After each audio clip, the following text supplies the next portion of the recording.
Hello, I'm EJ, Hello there. and hopefully you see and hear us. We're still in this environment. So even if the visuals are not stunning, I hope you enjoy the audio well enough, despite the ongoing construction. What is this, week 3 of the incessant morning construction that starts promptly at 7:20 They a.m.? stopped it, I think, before COVID, and now finally they started it. Well, right around 10 time every single morning they start at 7:20 a.m. on the dot, and then they usually stop right around the time we finish BREADCAST. Yeah, right. That's fun. Hi, this is BREADCAST. This is a show for communists, and we are communists, and we hope you're a communist too. And if you're not a communist, you're welcome to join as long as you're not a butthead. But fascists, we invite you to not enjoy not only the show, but don't enjoy anything. We wish you no enjoyment if you are a fascist. And we were talking about fascism today. Once again, it's been over a month now that we've been talking a lot about fascism. Luna and I have decided to make this a priority because we think that there's a lot of misunderstanding about fascism. Oh no, the standby screen is still up. I blame the audience for that. Not only the audience, but myself as well. We have a dialectic, where I'm supposed to notice things, but if I don't, you're supposed to notice those things and then inform me. Luna is the only one who's carrying her weight around here right now. Gio, 谢谢。 But it's okay, because sometimes we have to carry each other's weights. That's what we call solidarity. I lost my mouse pointer, Luna. It's an emergency. There it is. Gio, thank you for the super chat. Bread time. Indeed, it is bread time. You have identified the time correctly. Mm-hmm. You are also performing an admirable job, Gio, in making sure things go smoothly and well. Somebody asked if this is our new place. Where's it at? Somebody said, oh, it was Stool said, is this your new place? This is indeed our new place, and this is all of it. That's it. This is our new place. That's the bathroom, and that's it. Luna and I now feel like we are college roommates. Yes. We do have a studio space out in the countryside that we're still setting up, just because it would be a lot cheaper to have a studio in the countryside. We realized, and we only my legs been like terribly in pain in the last 3 days. We put down carpet. Luna did it, actually. I'm not going to take any of the responsibility for it. She put vinyl down and then she put carpet down, and it was one of those things where, chat, have you ever been in a situation where you're like doing something with someone and then like something takes over them, like possesses them, and they just become completely consumed with the process, and you're just all you can really do is like get out of the way and hand them things when they ask and hope that they don't like murder you in the process of their frenzied, because that's what Luna was doing. And she was like down, like Luna is an excellent squatter, and she was like squatting down, like her knees were like up here, and she was squatting down, and she's like laying out the vinyl on the carpet, and she's going side to side while she's squatting like a crab. And it's just like watching a crustacean building its nest, and she's just like with the carpet and glue, and there's like glue flying everywhere. There's like remnants of fabric. It was terrifying, but it was an amazing sight to behold. I enjoyed it. I mean, I feel sorry for people who have to work on carpets and floor without like knowing how to squat comfortably. How do you do that? I learned doing electrical work in the States over the last year that squatting is very useful for electrical work when you have to get down and do receptacles and stuff. Oh, knee pads. I know, but would it hurt your knees? And also, even when you knee down, it's not that low actually, and not. Yeah, kneeling. Okay, here's the deal. I'm going to be upfront with you. I'm not an expert world-class squatter like Luna. I have improved my squatting ability considerably from living in Vietnam, because originally I could not squat worth a squat, as they say. But now I can squat for, I don't know, like 10 or 15 minutes, but it will wear me out after like at least 20 minutes is like probably. I squat for 5 hours. Yeah, Luna can just squat continuously. I'll just go for 5 hours, right? You say it's comfortable, right? Like sitting down. It's more comfortable than sitting down? In a chair? Okay, well, there you go. So anyway, so I do wear knee pads when I do like electrical work and that kind of thing, because eventually I can't squat anymore. And it hurts your knees a lot. Whereas squatting, the squatting only makes me tired because my muscles aren't like limber enough. I was tired because of I have to squat and walk and work at the same time, so the muscle on my thighs are not made for it.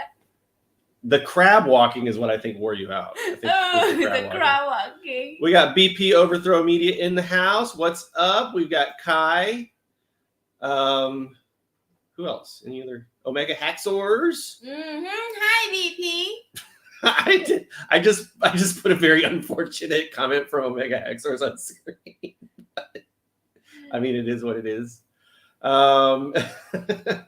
Jason Kukalo, lots of familiar names. Hello, everybody. Welcome, everybody. This is a good question. Luna highlighted. Oh, the Good Morty. Cannot not shout out the Good Morty. The Good Morty. Wish I could squat like Luna. That sounds like that's like a hook for a song. That could be a song. Wish I could squat like Luna. Oh, the dream that would be. It would be better for my back and my thighs, and especially my knees. All right, that's it. Take it and run with it, folks. I give that song to the world as a gift from communism. Tor asks, EJ, as a fellow ADHDer and autistic person with sensory issues, I was wondering if I could get your take on living in Vietnam as a neurodivergent person. This is a great question. Yeah. I'm curious. One day I want to talk to, you kind of have ADHD, Luna, but I do. I want to talk to somebody I want to find a Vietnamese person who has the same issues I have, because I want to talk to them about how they feel about it, because I wonder how many of my issues are from simply not being born and raised in this environment. Do you know what I'm saying? So to me, things like the first of all, let's just say a lot of the problems I have with Vietnam are not at all exclusive to Vietnam. It just comes from living in a big city, like construction and music and traffic and stuff like that. So, but this is my first time living. Well, I've been here for 10 years now, but I grew up in like the suburbs where it's a lot just quieter. What's my point? So my point is, when I first moved to Ho Chi Minh City in 2013, I did have severe problems, and I had basically a nervous breakdown after about 6 months, because it was just so much noise all the time, motorbikes and construction and everything all the time, and the chickens. And then I kind of got over it and kind of got sort of used to it. I'm more used to it now. I found coping mechanisms as well. I always have earplugs with me at all times. I also try to have headphones with me all the time so I can play like white noise. When basically our routine every morning now that there's construction is 7:20 a.m. The construction wakes me up. I get up. I put on some brown noise on our speakers, and then I go back to sleep if I need more sleep. So I don't know what else to say about it. It's not much different than any other place that's noisy, and there are certainly big noisy cities in the U.S. I don't think there's anything like unique. I guess, well, sometimes, Luna, I think everyone would probably have this experience. Sometimes if I'm sitting in a restaurant or a cafe or something and I'm facing the street, this happens more in like Hanoi and Ho Chi Minh City, and there's a lot of traffic going by. The visual, it can kind of almost give me a headache. Yeah, interesting. You never feel that way? If there's just like a ton of traffic, I just feel like right at home. But it's not bad. It's definitely, it's not the worst thing in the world. You have to come up with, mechanisms to cope. You have to cope harder. And if like that, I suggest you to, start in small cities first. You don't overwhelm yourself with Ho Chi Minh City. He says that I do not have squatter rights. Luna has the innate gift of squatter rights. Is there another COVID wave right now? Not in Vietnam that I've heard of. There's very few cases still, and I think the death rate is like 0.002% of people who have. Yeah. It's one of the lowest in the world, and it's the lowest it's ever been in Vietnam by far. Everyone's vaccinated here. Yeah. Not only vaccinated, but like double or triple boosted, basically. I mean, like of course, there are disabled people. Quadruple vaccinated. Right. As many vaccinations as we can get, we get them. Of course, there are disabled people who can't get the vaccine, but there's so much. One of my aunts cannot get the vaccine. She's fine. Yeah. Because like the rest of the village had the vaccine. Yeah, there's so many vaccinated people, and there are so many mask wearers that it's just doesn't spread that much here. From what I understand, that's my current understanding of the situation. I'm also not a healthcare professional, and I encourage you to seek out professional information from dedicated healthcare. Check out what the Vietnamese CDC has to say. Don't just take my word for it if you're planning on visiting here or something like that. Yes, I have learned about the Young Turks being reactionaries, and I've known they've been reactionaries for a long time. I was tipped to this fact when I found out that the extreme union busting shenanigans, I think in 2020, I think it was. So it's not really surprising to me, and I'm surprised anybody else is surprised. I don't know. To me, that wasn't such a shocker, personally. Yeah, they're always liberals, right? Yeah. And I wouldn't really even classify this under drama or anything like that. They've just never really struck me as particularly. Yeah. I don't consider it like leftist infighting or anything like that. They're kind of like. No. It's like talking about Joe Biden to me. I don't really see much of a difference. So I don't know. That's our take, I guess. Where do I find the original Vietnamese version of Part 1? You just go online, right? What do you search for? Những nguyên lý cơ bản của chủ nghĩa Mác Lênin. Type that in the chat, because I have a feeling if someone's not an advanced Vietnamese speaker, that might be difficult to process. Or you can go to, bookstores near universities. They always have them. University bookstores, as we say. Fahasa does not usually have it for some reason. No, they're more of a normie bookstore. Yeah. For the normies, but you can order it there probably, right? But I mean, why would you do that when you can just go? Why would you do that? You can go order online. It's just like. Or you could just print it. Like, here, give me. Where's one of our home brews? Give me a home brew. We had some comrades here in Vietnam that wanted copies, so we literally just did what you can do. We just went and printed out a copy at the print shop because this is the English version. But my point is, you could also download the Vietnamese version and print that out if you want. Just get a laser printer. Or you can just go online. Go to Tiki. It's a shopping app. It's called Tiki. They mostly buy books from it. Yeah. So go to Tiki and just type it down. Những cái cơ bản, những cái Mác Lênin, there you go. If you want to support Luna's translation work of the worldview and philosophical methodology of Marxism-Leninism, you can also go to banyanhouse.org/shop. Ooh, cheese wafers. Ooh, save these for later. See, right in the middle of a freaking pitch, right in the middle of a promo for your book. Sorry. You're distracting me with delicious cheese wafers. banyanhouse.org/shop. And you can buy a print copy of the English translation from us, or you could get a free ebook, or you can pay for a donation version of the ebook if you want to support Luna's translation work. We encourage you to do so. It's an incredible resource. We use it on stream all the time. So if you decide you want to stick around and watch streams with us and you want to read along, go snag yourself a copy, virtual or otherwise, as Luna applies her lipstick, which seems like an odd time to do that, but who am I to judge?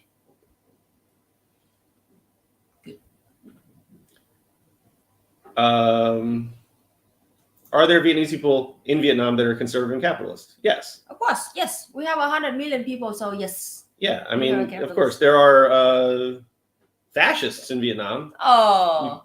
They're known affectionately as Three Stripes. By the way, Luna, I have a very interesting, Like? No, it's a fact. Fact. All right. Something I learned today. Because I've been researching Fascism and Big Business and reading the book by Daniel Guérin. And Adidas was founded by a member of the Nazi Party of Germany during the Third Reich era. So isn't it fitting that the Vietnamese fascists used the Adidas three-stripe emblem? Yeah. Interesting. So Adidas was designed by one of the Nazis. I a see. Nazi party member. So, and if you don't know what we're talking about and you want to learn more about all the different Vietnamese things, then make sure you watch Mooncast, which is Tuesday nights at 9 p.m. Eastern U.S. time currently. Although this week I will be running the Mooncast because Luna is finally going up to her volunteer thing in the mountains. She had to go late because we had to take care of some things, including fundraising for them. But that's all settled now, and away she will go until this weekend. But normally Luna runs it alone, and I'm not there. So if you like Luna more than me, watch Mooncast. That's my little tip for you. I do occasionally show up there. It makes the chat mad. They demand that I leave. I usually do. Oh my God! Talking about the three stripe flags. Capitalist San Jose, California mayor wore a three-stripe attire to celebrate the South Vietnamese that left Vietnam. Yeah. I mean, you'll see a lot of that kind of garbage, especially in California, right? Yeah. That's where the Grand Duke Imperial lives. And if you want to learn about the Grand Duke Imperial, who is now the emperor, right? The emperor. The newly dubbed emperor, check out Mooncast. You can go through the backlogs at and he's the emperor of the Third Republic of Vietnam. The Toy Republic? The Third. The Third Republic. The Turd Republic. The Third Republic. I'm literally not making fun of Luna's accent. I'm just saying it's the Turd Republic. It's the Third Republic. I mean, it's true. Yes, Overthrow Media is correct. The Young Turks, bin trash. The Young Turfs. I don't know why that hadn't occurred to me until now. How did that Young just Turks. occur to me? True. TYT has always sucked. It's just the environment back then was open neo-Nazis. Yeah. You have to think in terms of relativity. Yeah.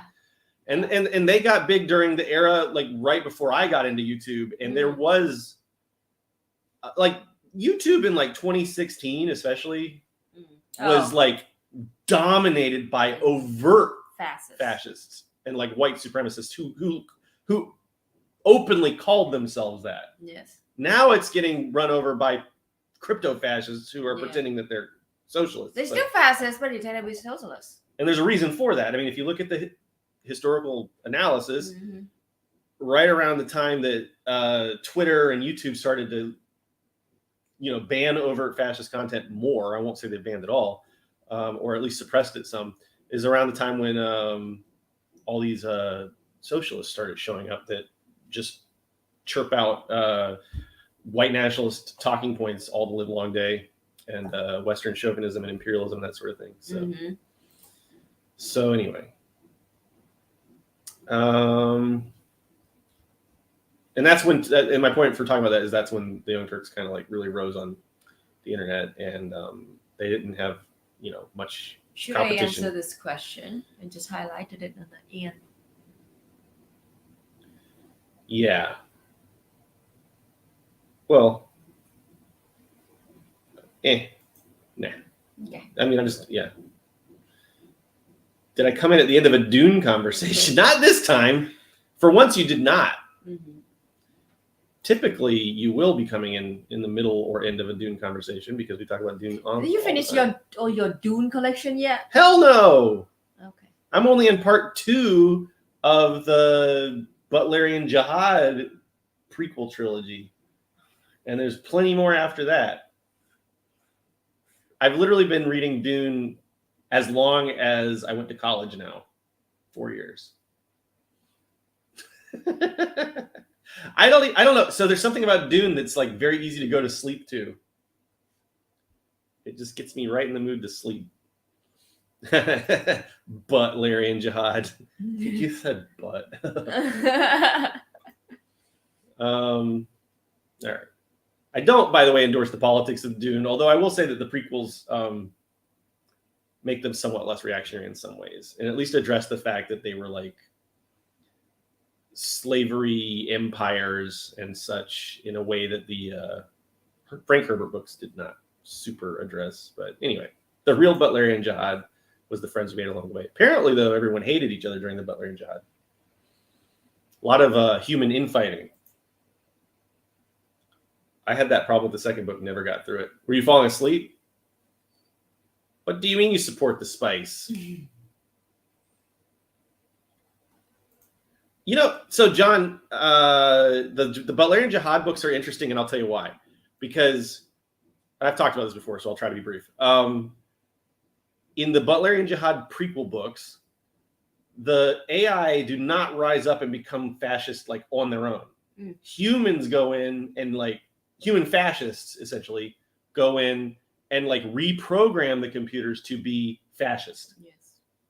And I think that tells you that's like exactly what the problem we have right now is that this amazing technology is being developed, large language models and whatnot, machine learning, and who is in direct, complete control of it?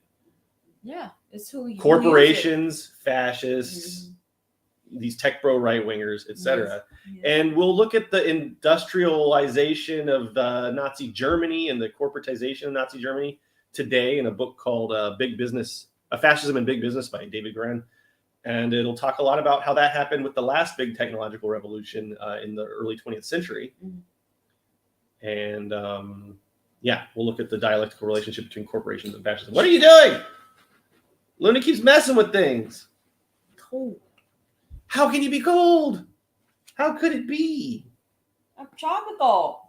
Before we jump into that book, though, who's in control of it? People like Elon Musk. Yes, exactly. Elon Musk is a fascist, okay? If you haven't noticed, I mean, Elon Musk doesn't even dog whistle anymore. Elon Musk just like overtly shares white nationalist talking points and racist misinformation and fascist signal boost fascists all the time. It's like there can be no question anymore. There's like no question about it. So yeah. And by the way, the other tech bros out there have a big fascism problem too. So, yes, that's pretty much the template. A Nazi posts something, and Elon goes, "Interesting. Yeah. Why aren't people talking about this more? Why aren't people?" It's always like this plausible deniability veneer, which really annoys the shit out of me. It's like own your shit, it's Elon. It's just a question. I'm just asking questions in the free market of ideas.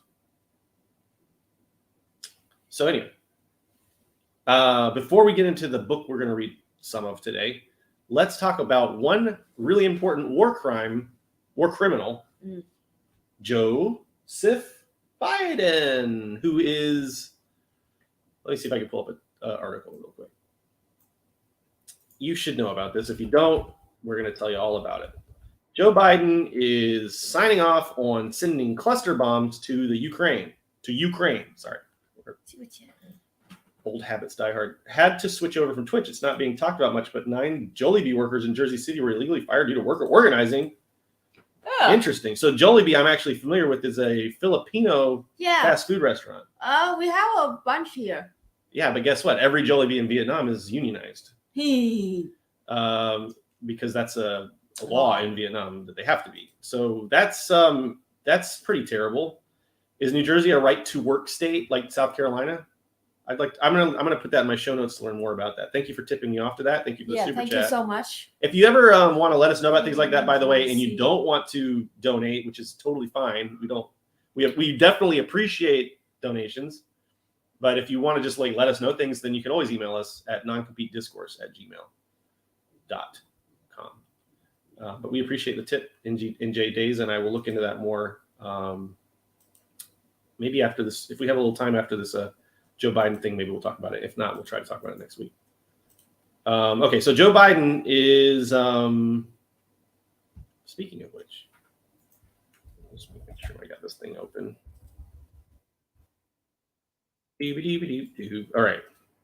Biden defends giving Ukraine cluster bombs amid congressional pushback. Now, the excuse, okay, where do we begin with this? Let's start with talking about what cluster bombs are. I think you need to understand what they are first. Yes. And why they're such a huge problem. A cluster, it literally makes me feel like sick to my stomach talking about this. Pictures of it. One of the reasons it makes me feel sick about this is because I went to the Kuichi tunnels and they have a display there where they have a bunch of munitions from the USA. Yeah. And they have a bunch of freaking cluster bombs like just like piled up, like they're deactivated, but they're just like stuff that's been recovered from the war. And it's very disgusting. So what they are is, I will show a picture. It's bombs within bomb. Yeah, here we go. This is a good picture, I think. It's not graphic, by the way. I'm not going to show you like somebody getting, but I'll just show you what they look like. This is not a high resolution picture, but it should be fine to illustrate. Come on. All right, share screen. Come on, chugging away here. You're not in a good mood today, are you, computer? Window. All right. Tab, not window. All right. So this is a cluster bomb that's kind of on the ground. We call it bombi in Vietnamese. Bombi means, the leader ball inside a bomb. Yeah. Well, yeah. So you have you can see the big casing, which is like the main bomb munition, right? Yeah. And what happens is it explodes and sends all these little balls out, and each one of these little balls is itself a bomb. Yes. So what it's doing is it's basically dumping like hundreds, thousands of little bombs all over the place, right? Now, you have all these bombs, and they've all been in an explosion already, and then they fall on the ground, and a lot of them do not go off. Yes. That does not mean that they're safe. It means that they did not explode yet. Now what you have is essentially a landmine once the bomb doesn't go off. Now, let's first of all talk about the carnage and horrors of when they do go off. You have all these little bombs exploding all over the place. It's an indiscriminate weapon by design. It is not like a precision smart weapon at all. It is literally just, let's cover as wide of an area as possible with explosions.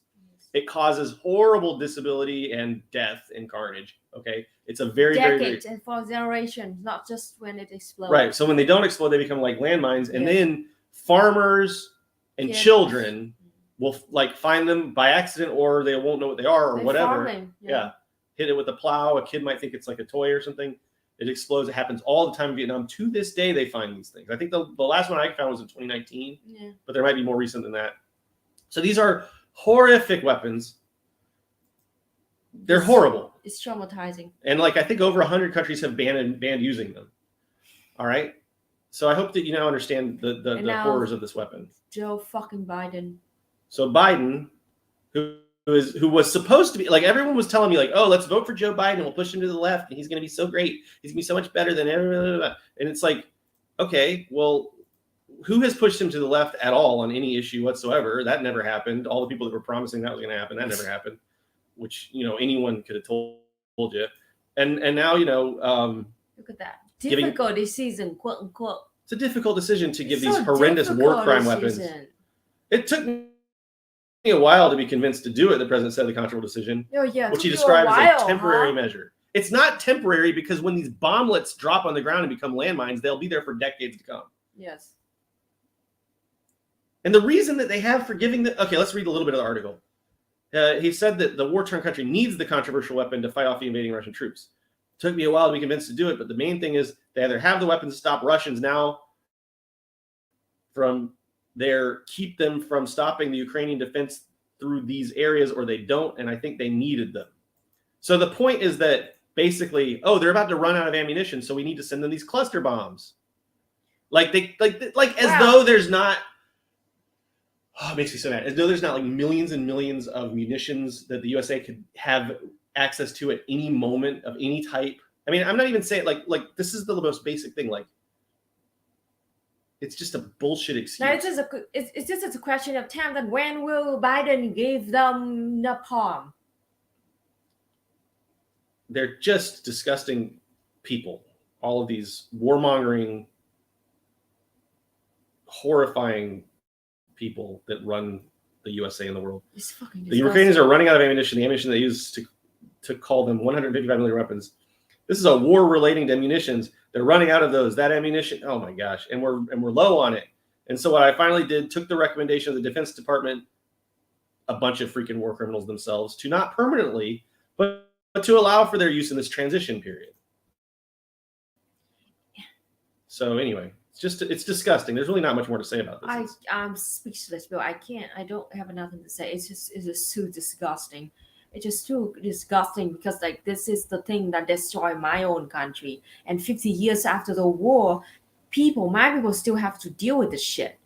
And now seeing other people like sending this to destroy other country. And again, there's still no fucking peace movement in the USA. I don't understand. I don't get it. Imagine if Vietnam sent like cluster bombs to Ukraine. Imagine that. Right. Or anywhere. Or anyone. We would have a revolution in the country already. So it's disgusting, and there's no excuse for it, and I don't know what to tell you. And also, this is a good point. Yeah, this is a good point. I'm about to talk about that. One thing that should be mentioned, Ukraine is mostly an agricultural country. Exactly. That's what the freaking whole point of the flag is. Yes. You know how it's yellow on the bottom and blue on the top? If you don't know that, everyone probably knows this, but like the yellow is for grain. It's a bread basket. It's a grain field. In a cluster bombs, good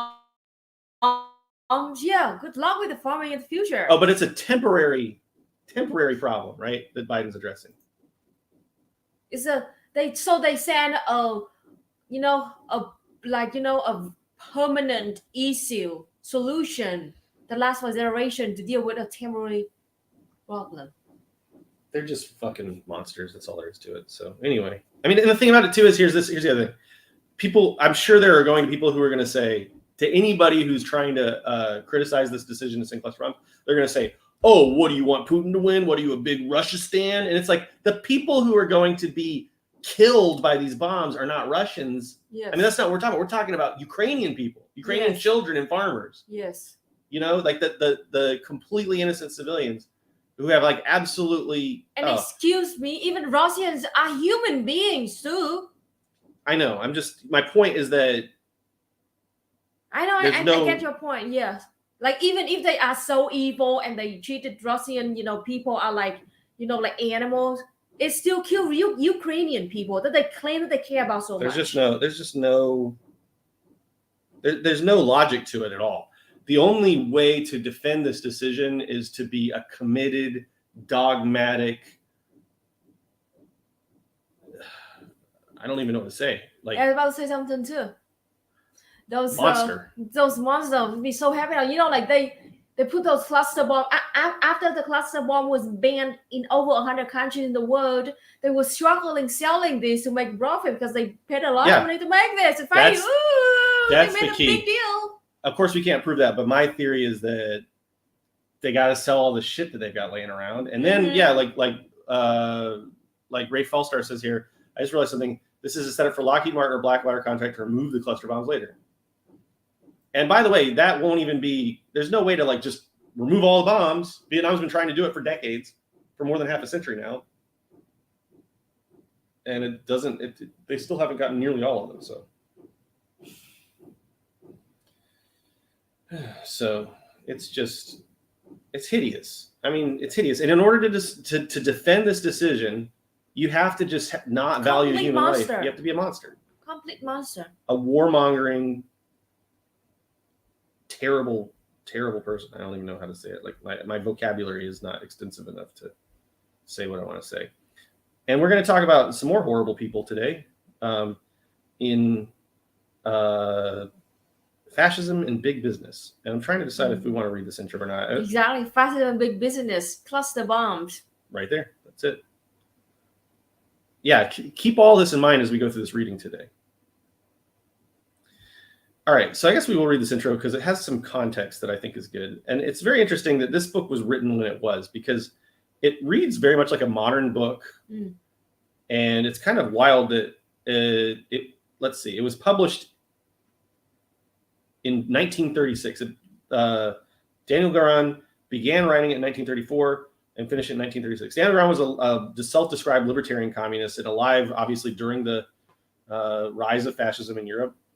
And basically did this great job documenting all the relationships that the Nazis and the Italian fascists had with, and I think the Spanish fascists are in here too, with big corporations. And let's see, I'm going to go ahead and share the screen here. This book, by the way, is referenced often by Michael Parenti in I believe in Black Shirts and Reds, as well as The Functions of Fascism. It's so there you go. There's an endorsement that's worth something. Okay, so we're going to take a look now at Fascism and Big Business by Daniel Guérin. So, Fascism and Big Business was begun in 1934, shortly after February 6th, and appeared in July 1936. Was it necessary to reprint the book? And its present for this is a reprinting from 1945. The phenomenon of fascism was then still in the full course of development, above all in Germany. Certain of its traits had not yet been sufficiently revealed. It was necessary to probe further. And that's what's really interesting is like this was written in the middle of the rise of fascism in Germany. Yeah. Italy had been pretty well established at that point. But remember some key points to remember here. 1930 is when, and they talk about this in this book in great detail. 1930 is when the Nazi Party in Germany put out, I think, 6,000 trained speakers. They trained 6,000 speakers. They gave them all a car, and they sent them all over Germany and had them speak all over Germany. And they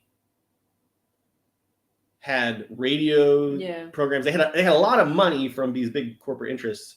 They had posters printed, all kinds of stuff like that. It was cheaper for them, by the way. It was cheaper for them to train a public speaker to go out and speak and communicate Nazi ideas than it was to print a poster at the time.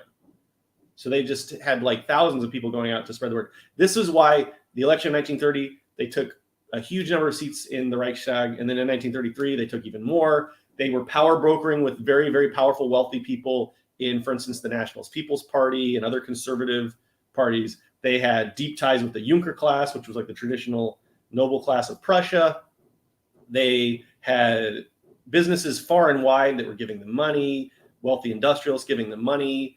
They were doing business with American corporations, of course. And the reason was because, and the same pattern basically had happened in Italy in the late 1910s and early 20s. So fascism and capitalism in these countries had this dialectical relationship with each other. And the wealthy industrialists, even some of them who were uncomfortable with the Nazis, still supported them at the end of the day when push came to shove, because they felt like they were the only way to stop communism and organized unions and that sort of thing from threatening their bottom line, their profits.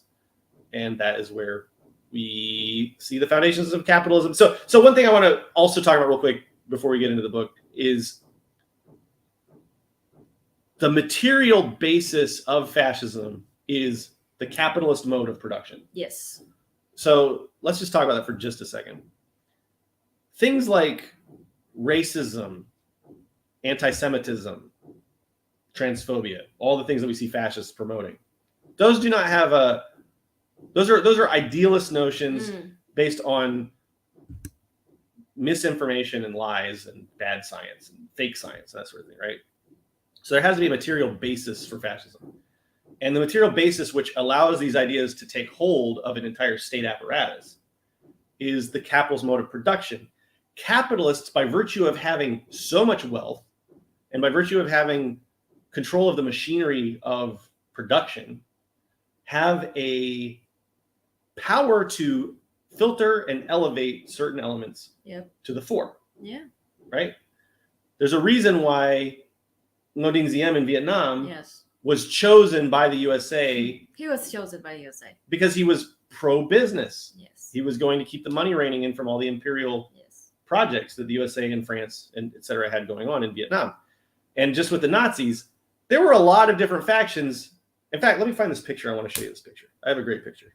It's a fascinating photo I found while I was researching the video I'm currently working on. Let me just go to my Brenti functions of fascism. Oh no, it's actually not. Shit, my hard drive's not. Online?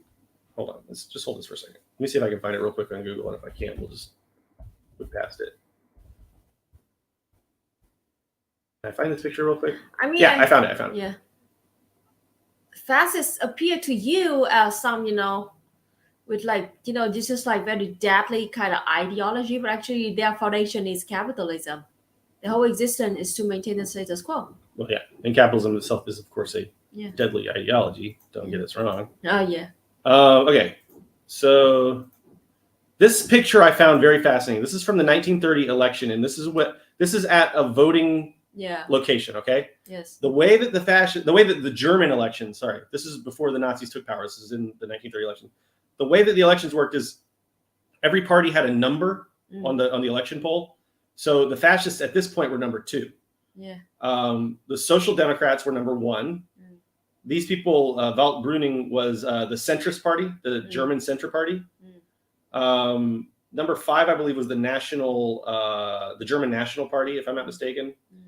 And I don't remember who this other one was, but they're probably some liberals or some centrists or some conservatives or something. So we basically have fascists, okay? And of course, the Nazis have 2 posters because they could afford to print 2.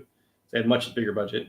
You had the fascists, you had the quote-unquote centrists, you had the SOCDEM kind of liberal types, the communists, and then more conservative liberals, okay? All standing on the same platform promoting their parties. This is basically the last time you would see something like this in Germany. Yeah. Because right after that, the Nazi party just go and slaughter the rest of it. Yeah, I mean, they imprisoned all the communist leaders and bragged about it. I mean, when Himmler was giving his famous speech, which was a secret speech to SS officers in, I believe, 1944, it was a speech in which he congratulated the SS officers for doing the Holocaust, basically. In that same speech, he brags about how he's glad that they locked up all the communists in the 1930s, because if the communists had been out, they would have been the only opposition to the Germans, basically, to the Nazis. Now, think about that for a second. Himmler bragging about the fact that he's glad that they locked up all the communists early because he knew that they were the only ones that would fully oppose Nazism, and that they were not going to hamper their war efforts because they were all put in concentration camps and starved and killed and that sort of thing. They wouldn't be able to hamper the Nazi efforts. What does that tell you? It tells you that what do the fascists fear? They fear communism. So anyway, the point being that this is really interesting because it shows you how quickly things changed in Germany. Here you have this election where the Nazis at this point did not have that many seats in the Reichstag. After this, they had like a lot of seats. They were the party with the most representation. And then in 1933, that's when Hitler became the chancellor. And by the way, the centrist party and the National Party, which were more conservative, and had a lot of big money behind them, worked hand in glove with the Nazis to bring them into power, as did Hindenburg, who was a representative of the Junker class. Okay, so you have to understand, the conservative interests are the ones that were helping to bring the fascists to power. There's so much misinformation about this. People try to act like the capitalists were, there's a mythology, they were actually opposing fascism. They were doing the best they could to work within the system. And, the communists were the real problem, blah, blah, blah, blah, blah, blah, blah. It's all bullshit. The capitalists helped the Nazis take power. The communists were the only ones that were really strongly resisting them and really trying to fight them within Germany. And they all got put in concentration camps because of this. So, all right. I thought it was important to take a look at this picture and get a little context of where we're starting. It's just a chilling picture to me because it's like this is just a moment where you can just see all the pieces falling to create the atrocities that would follow. All right. So let's go back to the book.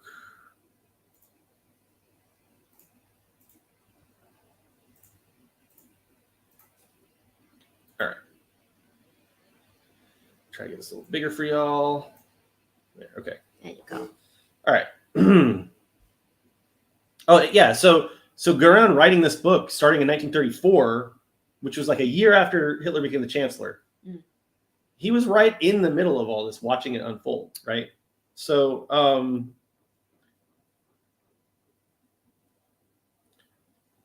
the object of this book, if we can so express it, is the study of fascism in its pure form, according to this introduction.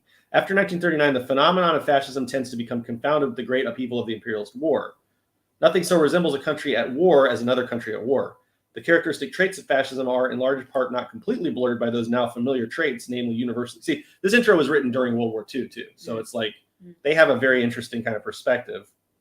Undoubtedly, a materialist explanation of the war should be undertaken as well as a materialist explanation of fascism, but whoever embraces too much grasps too little. We leave this task to others. We've consciously limited the scope of this work to study the phenomenon of fascism by itself. An objection, so I mean, basically they're saying they don't want to focus too much on the war that was going on at the time. Yeah. They want to talk about the traits of fascism that were like Yeah. not adulterated by the war, I guess they're saying. Although Parenti, with the benefit of hindsight in Black Shirts and Reds, talked a lot about the differences between the war footing of the Nazis and the war footing of the more bourgeois democracy kind of states. But that's, again, a different topic for another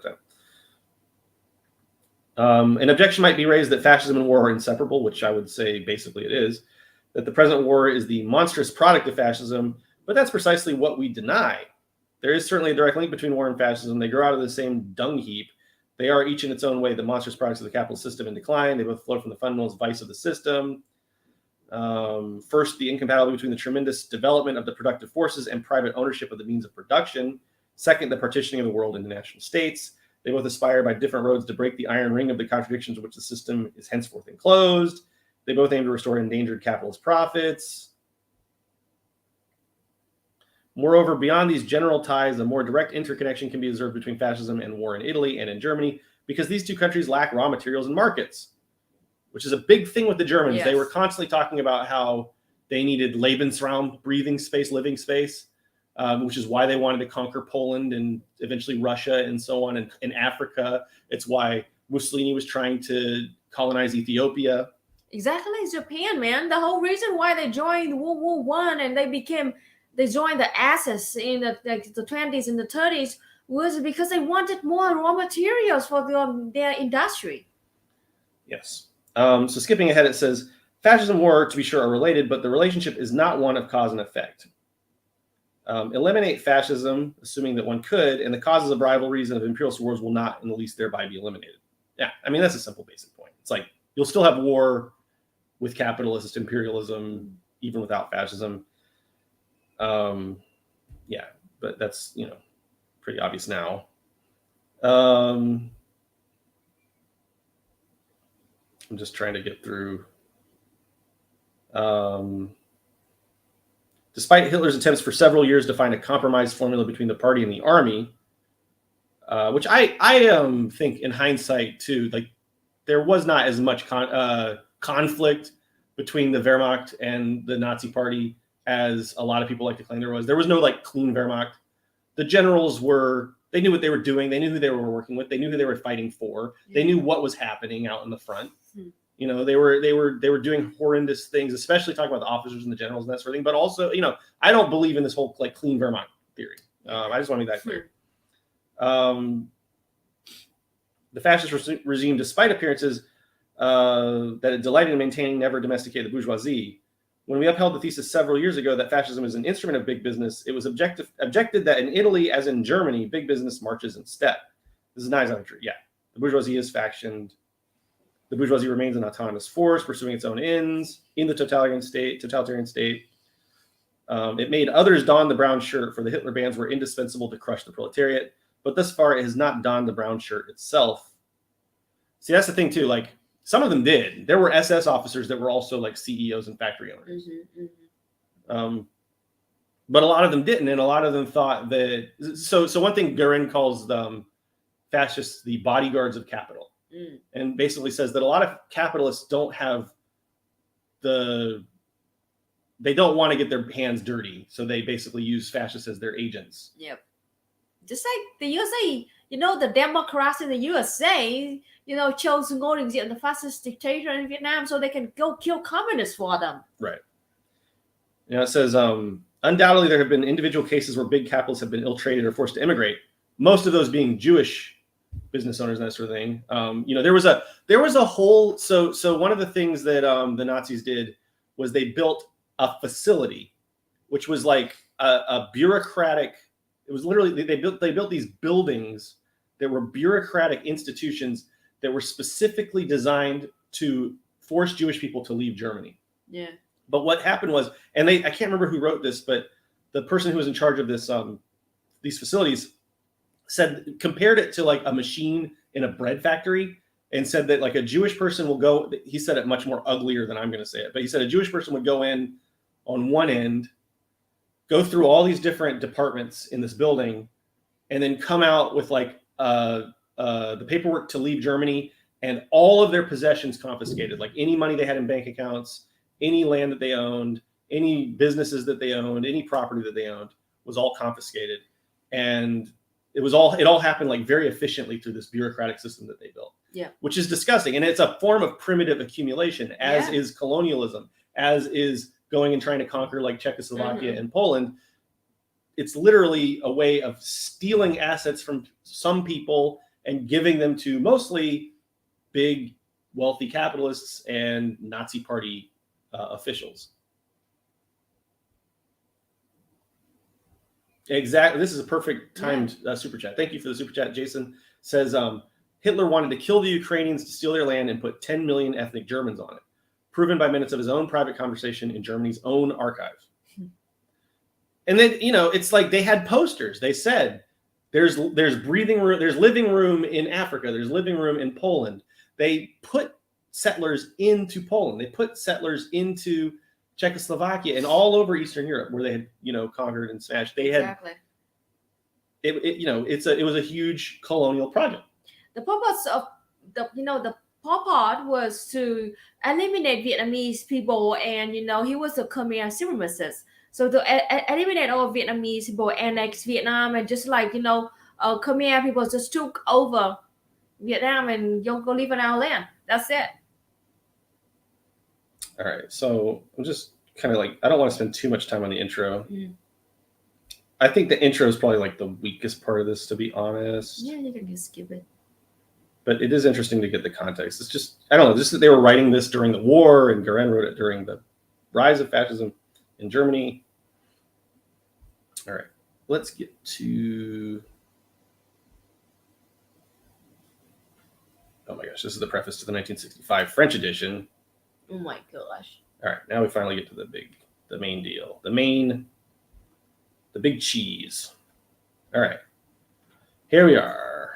Big business and finances, fascism, part 1. I mean, this works perfectly. Describe perfectly the situation in Japan. Mm-hmm. The Japan emperor at that time just brought fascism in so they can serve the capitalist class and maintain his power. This is something I didn't know. Jason says most Jewish people did not have enough wealth to get permission to leave Germany. Wow, so there was a wealth quota. I didn't know that. Wow. Okay. Apparently, according to Jason, only 125,000 were able to leave, despite the German Jewish population being like about 525,000 people. Wow, that's disgusting. So they were trapped. So like a working class Jewish family would be trapped there because they didn't have enough wealth to leave. Yeah. That's really disgusting. So I didn't even know that. See, and that tells you a lot about a lot of the intentions for all of that shit. Yeah, not only can we draw a thread of, so Frankster says you can draw a direct thread of American settler colonialism to Nazi Lebensraum and Israel Plan D. Not only can you draw a direct thread between American settler colonialism and Nazi Lebensraum, they did, the Nazis did. Hitler literally was inspired by the USA's settler colonial project and eugenics programs and genocide of indigenous people in the USA and slavery of black people.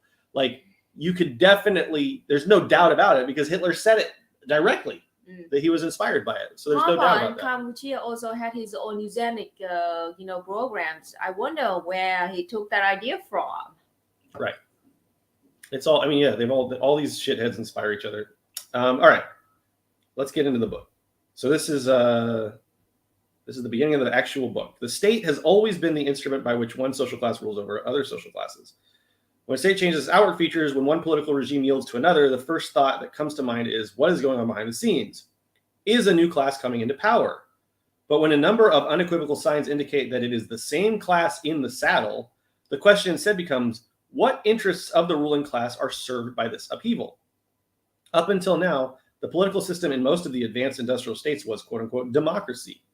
Pseudo-democracy, as we all know, that is parliamentary democracy and not direct democracy. I mean, that's not my big bone with it. My big bone with it is that it's just bought and paid for by the capitalist class. Bourgeois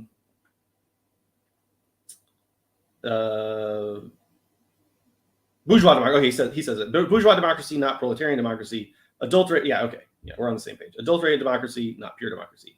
On close examination, it often even turns out to be half-breed Caesarism. How about the Jews in the wealth trap? Oh. There was indeed a minimum amount of wealth to be allowed to leave. The Jewish people had to pay to leave. I can look up the exact amount required. I believe it was 10,000 Reichsmarks. Wow. I mean, that's just disgusting. All right. On close examination, it often even turns out to be half-breed Caesarism, but on the whole, even today, one may say it is the most usual political form in the advanced countries. And it certainly is today. No doubt about it. In two great Western European powers, Italy and Germany, democracy has been superseded by a new political system quite different from democracy, namely fascism. Because it first appeared in Italy, this new system is usually given an Italian name, but it is by no means specifically Italian. The problem it poses is universal. Since the rise of capitalism, the dominant bourgeoisie has considered democracy the most desirable political system. Now, in two countries, and those by no means the least important, the bourgeoisie has changed its mind. Why? Revolutionaries have a perfectly natural tendency to see everything as it relates to themselves. They are under the impression that the bourgeoisie resorts to fascism only to smash the imminent threat of proletarian revolution. There is a certain grain of truth in this explanation, but it is oversimplified. The wealthy certainly fear revolution and finance bands of gangsters to teach the workers good manners, but it is not so much to stifle the revolution that they hand state power over to the fascists. Neither in Italy nor in Germany was revolution in the offing at the moment fascism took state power. And this is proven by like election results. The communists, okay, look, let's make no bones about this. The communists were the only party that was truly fighting to overthrow the bourgeois democracy system and create a communist revolution. All the other parties were looking for reform. So there's one Communist Party of Germany poster, and it literally has, it's an election poster. I wonder if I can find that. I don't know if I can, but because my freaking hard drive's unplugged. But it literally says against fascism, war, and hunger. And then it says something, and then their other posters said something like overthrow the system or something like that. Like they said on their election posters, we want to get in office so that we can dismantle the system. And it said that explicitly on the Communist Party posters. No other party in Germany, or Italy for that matter, was threatening to destroy the system. They, to dismantle the system and create a communist revolution. All of the other ones were willing to play ball with the bourgeoisie. But the communists were very, very small compared to all those other parties. Yeah.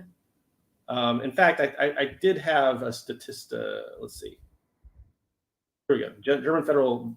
Let's look at this real quick. Total number of votes received by each major party from 1924 through March 1933. Okay. All right. So this is according to. Oh my God, I'm not logged in. It's the German. I'll put the link in the chat. It's the German archives, basically, like German. So there's a link to this. Okay, so let's look. Okay, you have the Nazi Party, the Social Democrats, the Nationals. Okay, so Social Democrats are like Sockdem kind of liberal reformists. Okay, National People's Party were conservatives. The Zinter Party, the centrists, they were centrists. And then the Communist Party, and then there were a bunch of other little parties. Okay, all right. So the National Socialists. Too many parties. Not enough communists. Yeah. Okay. Now look, you could see that this is 1924. The communists had a showing. We did all the statistics on this, but it was like something like what was it? Do you remember? Like 10% or something like that? Well, no, it's not. It's like 6%. I can tell you just by looking at it. What the fuck? Hold on. Ludo, why don't you have your calculator out right now? You should already have your calculator out when we start talking about numbers, because you know that I'm going to need it specifically. Read it. 6,000 divided by 30,000. I'm just getting rough numbers here. 20%. Okay. 20%. So, a showing, but not nearly like anything that would give you a majority. And remember, like, it's very important to look at this, okay, and understand the nuance in the details here, okay? What makes me mad is we did all this math already, but it's on my hard drive that's not plugged in, and I can't plug it in because of the microphone and the camera. We need to get a freaking hub. All right. So anyway, yes, there were 6,000 votes for the Communist Party, but the Communist Party was all alone and had its own. Yes. It was the only one that wanted to overthrow democracy. Yes. Bourgeois democracy, that is to say. All these other parties were very much willing to work with the capitalists. Okay. And so they weren't really posing that big of a threat. And yeah, they grew, but more people also voted that year. But look at who else was growing. By 1930, the Nazis started getting funded by capitalists. Like, you could see actually that the proportion of communists to Nazis shrunk. Yeah. Right? 2014, yeah. And then the Nazis is dominated by 1930. Yeah. Okay. Nanimo says the real thing to look at is the difference between 1928 and 1930. The Nazi Party was almost gone until the communists started to grow near a coalition. Then suddenly the Nazis surge. That has something to do with it. But at the same time, the problems. Okay, this is again, we're getting into nuanced territory. The problems that the capitalists were facing first and foremost, and the same problems that were driving communists, it wasn't really, in my opinion, driven by communist revolution threat. It was caused by breakdowns in the capitalist system itself, which were caused by capitalism itself. So the economy was failing badly. Yes. Wages were going down. Things were just not good. There was scarcity. There were people were consuming less and less and less. This was not because of like a threat of communist revolution per se. This was because capitalism was just doing what capitalism does and making things shitty for workers. This was encouraging more and more people to become communists in a way, but it was really the breakdown of the system, I think, that was the predominant concern of the bourgeoisie. And part of what so there's a lot going on here. Yes, they were concerned about the threat of communists. Yes, that's true. But what they were probably more concerned about was finding new markets and getting control over the situation, because it was just spiraling out of control, right? And the Nazis were promising like primitive accumulation, colonialism, and competition with Britain and France, which had all these colonial holdings all over the world, right? Mm-hmm. So there's a lot to it. I just want to make sure that we understand. It's not just like, because there's a simplified version of this history, which is that the communists were getting more and more power. Therefore, the bourgeoisie put the fascists in power as a check simply against the communists. Mm. It's more complicated than that. It's like a yes and. It's not a but. It's a yes and. But why were the communists getting more power? A large part of that was just the material conditions were just getting worse and worse and worse for the workers. Yeah. And it was making them more and more class conscious. So there's a lot going on here. I just don't want to oversimplify the narrative is all I'm really trying to say here. And one thing that the Nazis were doing was providing this like fake revolutionary framework, which was converting workers to support the radical agenda of the bourgeoisie without realizing it. Right? Okay. So as they say, the wealthy certainly fear revolution and finance bands of gangsters to teach the workers good manners, but it is not so much to stifle the revolution that they hand state power over to the fascists. Neither in Italy the bourgeoisie resorts to fascism less in response to disturbances in the street than in response to disturbances in their own economic system. The sickness they aim to banish is within, not without. The keystone of capitalism is profit.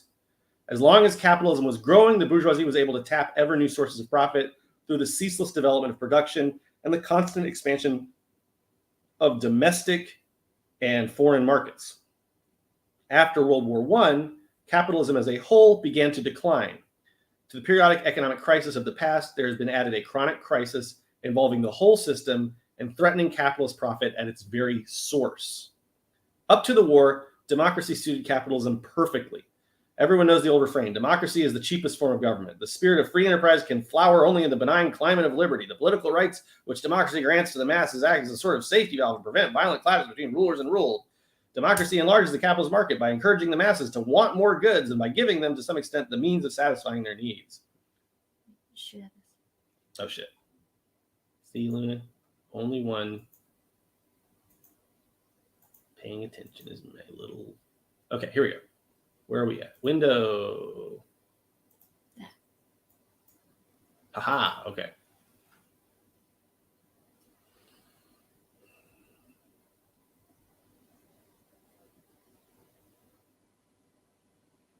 Okay.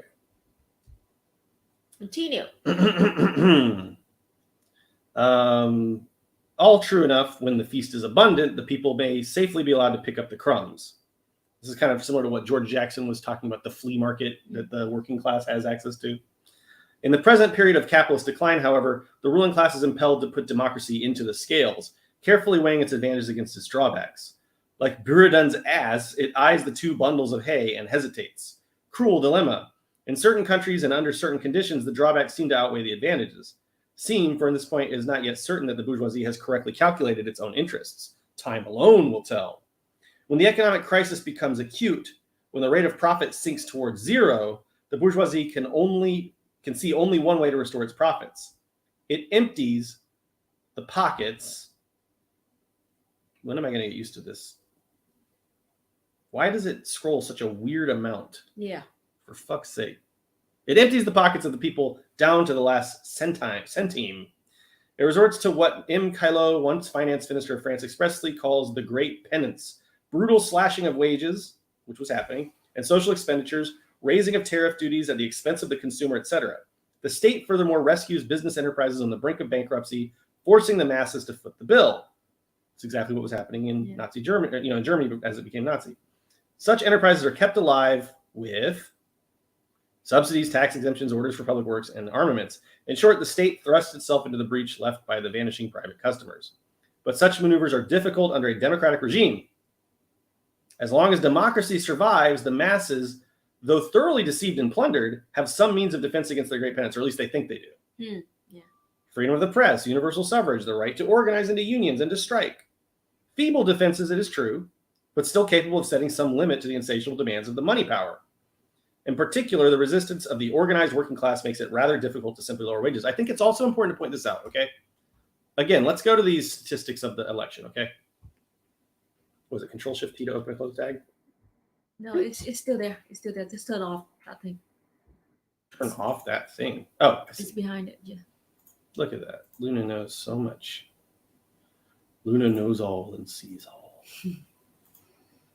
All right. Again, the communist strategy at this point in time, okay, is to get into electoral politics, not to reform the system, but to dismantle it. Okay? So the threat, one of the threats that's being faced right now is like, okay, they have 20% in power right now. That's not much right now, especially since they don't really have much in terms of coalition, because all these other parties don't have the same agenda as them to dismantle the system. But look, they grow a little bit, and then they grow a little bit more. Oh no, this democracy thing's not working out now that we have a really organized communist party that's actually getting into the system to dismantle the system. Now, I want to make it clear, there's a difference between this strategy, which is get a communist party into power so you can dismantle the bourgeois state, versus the people who are like, oh, vote blue no matter who, and then get Biden in office and push him left. Like, those are completely divergent That's a wishful strategies, okay? Like the whole thing about, oh, you know, Lenin would want you to vote for Biden. It's like absolutely absurd. This is a much more revolutionary strategy. But unfortunately, we see the weakness of this strategy play out, which is that once communists actually do start to get some power through a political party in the bourgeois democratic system, they just get rid of the bourgeois democratic system and install fascism, which is exactly what happened in Italy and Germany. Remember that Mussolini was handed power on a silver platter. Yeah.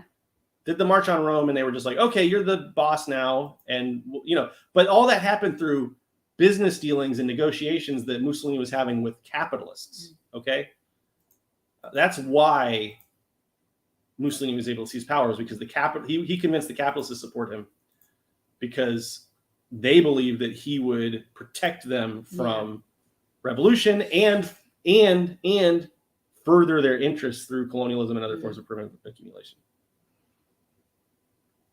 So the resistance of the organized working class makes it rather difficult to simply lower wages. And so in certain countries and under certain conditions, the bourgeoisie throws its traditional democracy overboard and conjures up with its invocations and its subsidies that strong state which alone can strip the masses of all means of defense, tying their hands behind their backs, the better to empty their pockets. Mussolini and Hitler went in, they gutted and dismantled and destroyed and smashed unions. They imprisoned and put communists in concentration camps.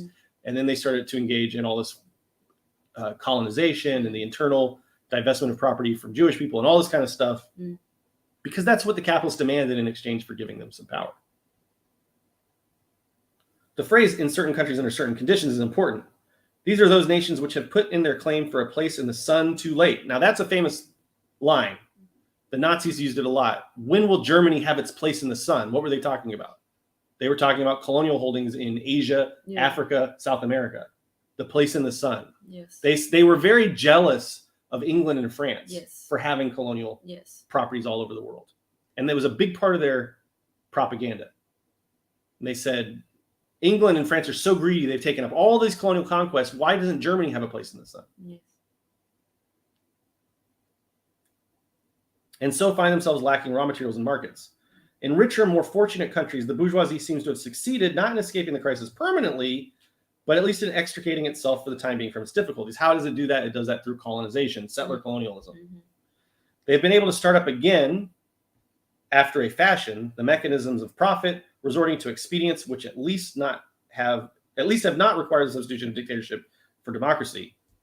But they used basically the same methods in both cases. The state refloated private capitalism, revived it with great public works and huge defense contracts.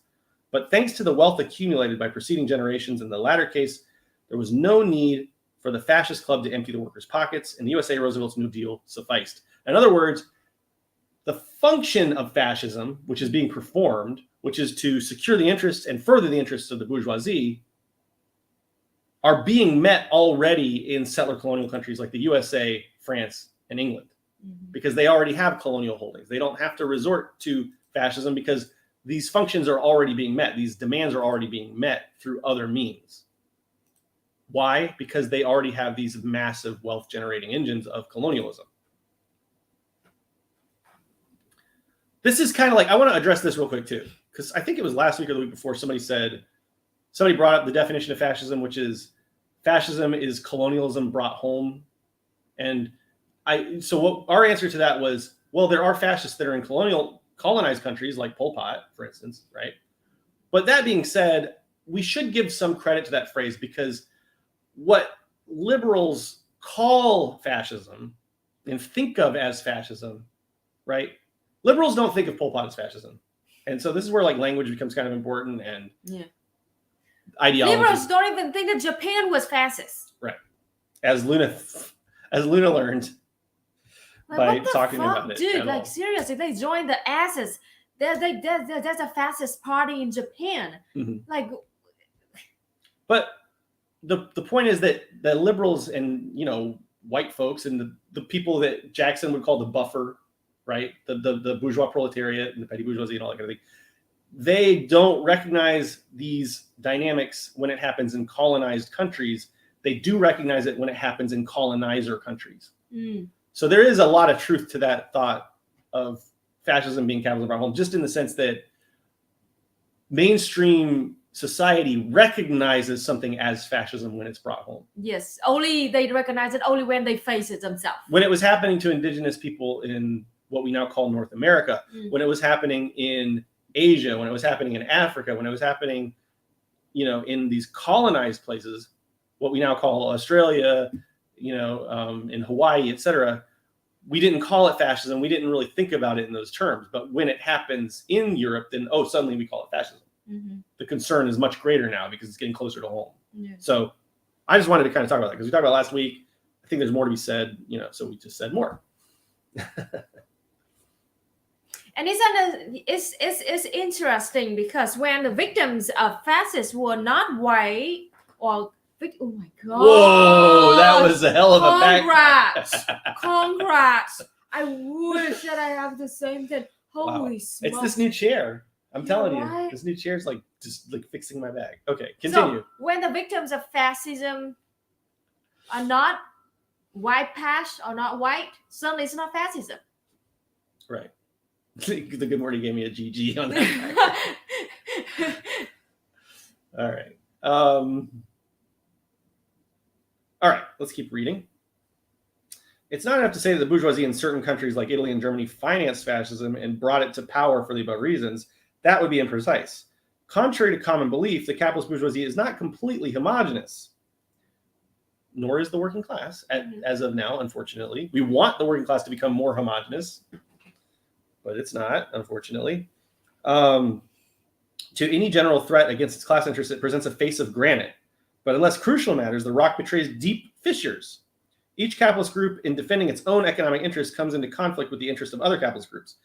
One thing I think they talk about in this chapter is that includes international capitalists competing with each other. So like the capitalists of the USA are going to compete with the capitalists of Germany. Now, as capitalism and corporations get more and more international, that becomes kind of less the case, but it's still the case, and you still have, deep competition between capitalists of different countries, and that had a hand in how fascism formed. It's quite true that groups are closely interrelated and that the lines of demarcation are not always very sharp, but this by no means prevents the existence of violent conflicts of interest. And so it is important to ask whether in Italy and in Germany, fascism was invoked and subsidized by the bourgeoisie as a whole or by certain particular groups of capitalists. Since the various bourgeois political powers are simply the mirrors, or rather the tools, of the various capitalist groups, unless one knows the attitude of these groups towards fascism, it is impossible to understand the shifting, complex, and puzzling interplay of political parties in the period which precedes fascism's seizure of power. Which, go back to the charts I showed and that photo I showed of all the different parties kind of struggling for power. This chapter will show that fascism in Italy and Germany alike has been subsidized above all by the magnates of heavy industry, iron and steel, and mining, and by bankers with a stake in heavy industry. And the complicity of the banks in the rise to fascism, by the way, is very important to understand. The national bank associations in Italy and in Germany supported the rise of fascism and Nazism, respectively. And this whole notion that the banks were like controlled by Jewish people and stuff like that is so fucking absurd, especially when you realize that the banks, which were run by German people, German wealthy bankers, German bankers, supported the Nazis so heavily. And so like it was such a united front. So anyway, let's anticipate for a moment the conclusions we shall draw later.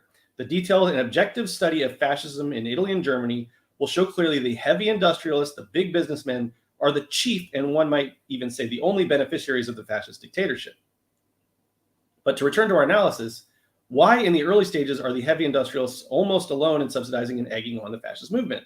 Why are other capitalist groups, and those notably which may be lumped under the heading of light industry or furnished goods industry, why are they in the beginning non-committal and sometimes even hostile towards the growing fascist movement? One does not have to go to Italy and Germany to observe the heavy and light industry do not have the same economic interests and do not use the same social and political strategy. Conflicts are constantly breaking up between the two groups. Light industry often complains about the overlordship of heavy industry, which makes it pay through the nose for raw materials and machines. And, it's like the petty bourgeois people. It's how you get fascists in the Trump camp who were like business owners and complain about big business and corporatism and all this kind of shit, right? Because there is a little bit of a class divide here between people who own smaller businesses and then the massive heavy industry. And today I think we would just say like international corporation magnates and that sort of thing. Luna's looking through the chat. Yeah. Okay. All right. Just want to make sure we're all good. Mhm. In foreign policy, heavy industry living in great part off munitions orders, the military-industrial complex, you could say, originating in its native state as well as its friendly powers, is characteristically for a policy of prestige, force, and imperialistic adventure. Light industry, however, interested in exporting non-military products, has nothing much to gain from war or from autarky. Besides, it is much more closely tied up with international capitalism and international finance than heavy industry. It favors, therefore, a policy of international collaboration. So you kind of get a little bit of the tensions of neoliberalism. You know how people said that? So, yeah, we have to be careful here, too. Remember that this was written in 1936. And we do have hindsight that they did not have at the time. Because one of the promises of like neoliberalism was that there would be no more war. There's somebody who said something like, when every country has a McDonald's, there won't be war anymore because McDonald's won't let there be a war. Remember, have you heard that before? Well, anyway, it's bullshit because there was McDonald's in Russia and there's a big fucking war right now. So that's not true. So we just have to, remember, don't believe that any of these elements are particularly peaceful. But anyway, okay. It's much more closely tied up with international capitalism, blah, blah, blah, blah. In dealing with labor, heavy and light industry usually rely on quite different methods. The chiefs of steel and mining enterprises are noted for their authoritarian attitude, their tough boss psychology. Their will to power is explained by the vast scope of their enterprises and the dominant role they play in the economy and in the state. But the explanation must also be sought in what Marx calls the organic composition of the capital invested in their enterprises, the ratio of fixed capital invested in plant, raw materials, etc., to variable capital, i.e. wages, is much higher in heavy than in light industry. The result is that the limits within which production is profitable are especially narrow in heavy industry. I mean, yeah, think about that. You have a massive steel plant. Yeah. You're making money on volume. Yes. Because, yeah, for a variety of reasons. Whenever the steel masters are unable to run their works at a sufficiently high percentage of capacity, the fixed charges on their plants are distributed over an insufficiently large quantity of products, and profits are impaired. When a strike breaks out, the least stoppage of production means losing mounting into the millions. Their expenses are very high. And then when people go on strike, those expenses keep having to bear those costs. That is why they are very scared of, strikes. That is why they ban workers from unionize. That's why they move steel mills to right-to-work states in the USA. Yeah. And to foreign countries where they don't have powerful unions. Yes, that's for sure. And that's why they're so concerned with quote-unquote dumping. Mm-hmm. If the economic crisis sharpens... See, it's like the whole idea of like dumping, it's like, do you want a free market or not? Do you want a free market or not? Do you believe in a free market or not? If the economic crisis sharpens, they are unable to cut their fixed costs and can only reduce their wage bill. Brutal wage cuts for them are an imperious necessity. The light industrialists follow a rather different labor policy. The organic composition of their capital is lower. Their fixed costs less burdensome, their arrogance less overpowering. Furthermore, the fact that they produce goods for consumption makes them fear that the too brutal measures of deflation demanded by heavy industry during a period of crisis will have a disastrous effect on the purchasing power of the masses, that is to say, of their consumers. So most of them prefer, in place of strong arm tactics, what they call class collaboration and industrial peace, and what is actually only a more hypocritical and insidious way of taming and corrupting the proletariat. Now, of course, again, things have developed since then. The USA has gotten quite good at building war machines that benefit every strata of the capitalist class. What's dumping? Okay. Something that gets accused of... Okay, so let me give you an example. China gets accused of this a lot. Vietnam has gotten accused of doing it before, too. Yes. The idea is that you take a bunch of a product, say steel or honey, right? Didn't Vietnam get accused of dumping honey? Yes. Yeah. And you just export a whole bunch of it to the USA. We dump it. You dump it on the USA. With a low price. And it drives down the cost of honey in the USA. Yes. And all the USA honey manufacturers or steel manufacturers, whatever product it is. We call it phá giá in Vietnamese. It means break the prices. Right. It means that when you're accused of selling your product at a loss, a super low price to destroy other companies' product. It's protectionism. It's to disrupt the market. And so it's exactly what Walmart when Walmart does that, when they go into a town and they'll lower their prices. Walmart does this. They go into a town. They kind of finished doing it, I guess, because now there's Walmarts everywhere. But when I was like in high school, Walmart would go into a town, they would lower their prices like artificially low, and then everyone would go start shopping at Walmart, and all the local businesses would go out of business, and then Walmart would crank their prices back up after that. Yes. So dumping is this accusation that gets leveled against China a lot, that they're like dumping steel on the U.S. market to put U.S. steel manufacturers out of business and that sort of thing. So when Vietnam dumped our honey to the USA, we got taxed 500% to avoid that. That was why you have to buy honey so expensive in the USA, even though we sell you so cheap, because they tax 500%. But it's like, do you want a free market or not? Yeah, if they want a free market. If they truly believe in free market, so like, okay, people don't matter. People think, okay, fine, it's free market. So anyway, they just want a market that benefits their personal specific interests. That's all. That's all they ever wanted. They don't actually believe. As long as their corporation's safe.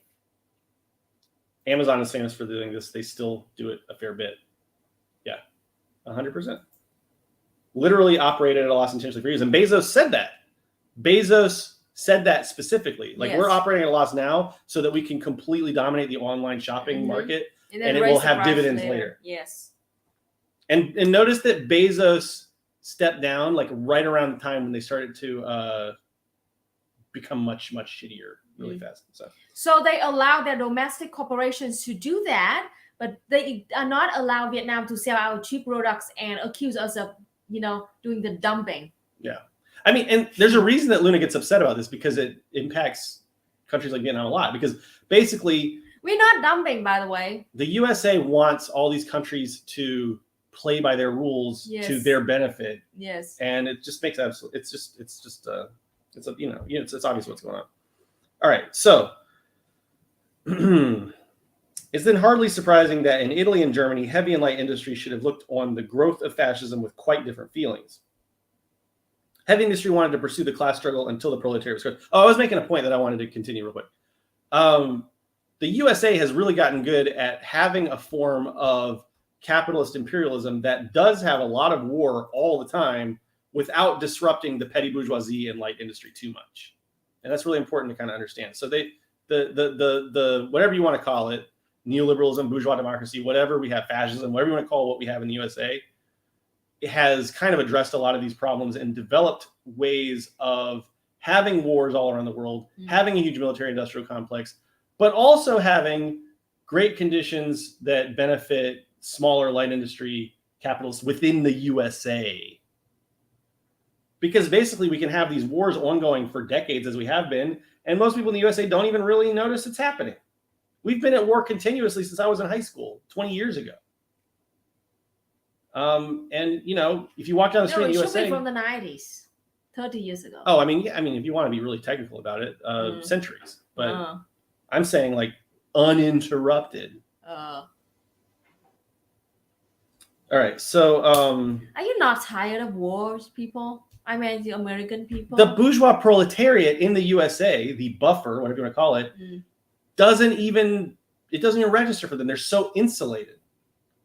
It's like I was saying, if you walk down the street in like a white suburb or go to the mall in a relatively well-to-do part of the USA, you would have no idea that we have wars going on all over the world. And that's true even back during like the height of the Iraq and Afghanistan wars in like 2008, 2009. We're so insulated from it that it doesn't even occur to us. It's like a curiosity that's in the news sometimes. Oh, there's this war happening. That's the bourgeois proletariat. Yeah. They're insulated enough from suffering that they side with the capitalist interests. Yes. All right. So it's hardly surprising that in Italy and Germany, heavy and light industry should have looked on the growth of fascism with quite different feelings. Heavy industry wanted to pursue the class struggle until the proletariat was crushed. Light industry still believed, but there are remnants of this, by the way, in the USA. You do have like Republicans who pretend that they're anti-war And you have Republicans who say, oh, we're spending all this money on war. We should be spending it back home, or we shouldn't be spending it all, whatever. So you do have this kind of petty bourgeois mentality that has remnants remaining in America where they're like nominally anti-war, but only anti the wars that because of the thing of the money. Right. It's not because you care about other human beings. No, it's about money. We could have just had that money. Yeah, class interest. Class interest. Absolutely. Assholes. All right. Heavy industry calls for a dynamic foreign policy. Light industry leaned toward a policy of internal cooperation. Heavy industry wanted to strengthen its economic hegemony with the aid of a dictatorial state, which should be its state. Light industry feared this development. But the point cannot be too strongly underlined. The capitalist groups in light industry put up no serious resistance to fascism. That's key.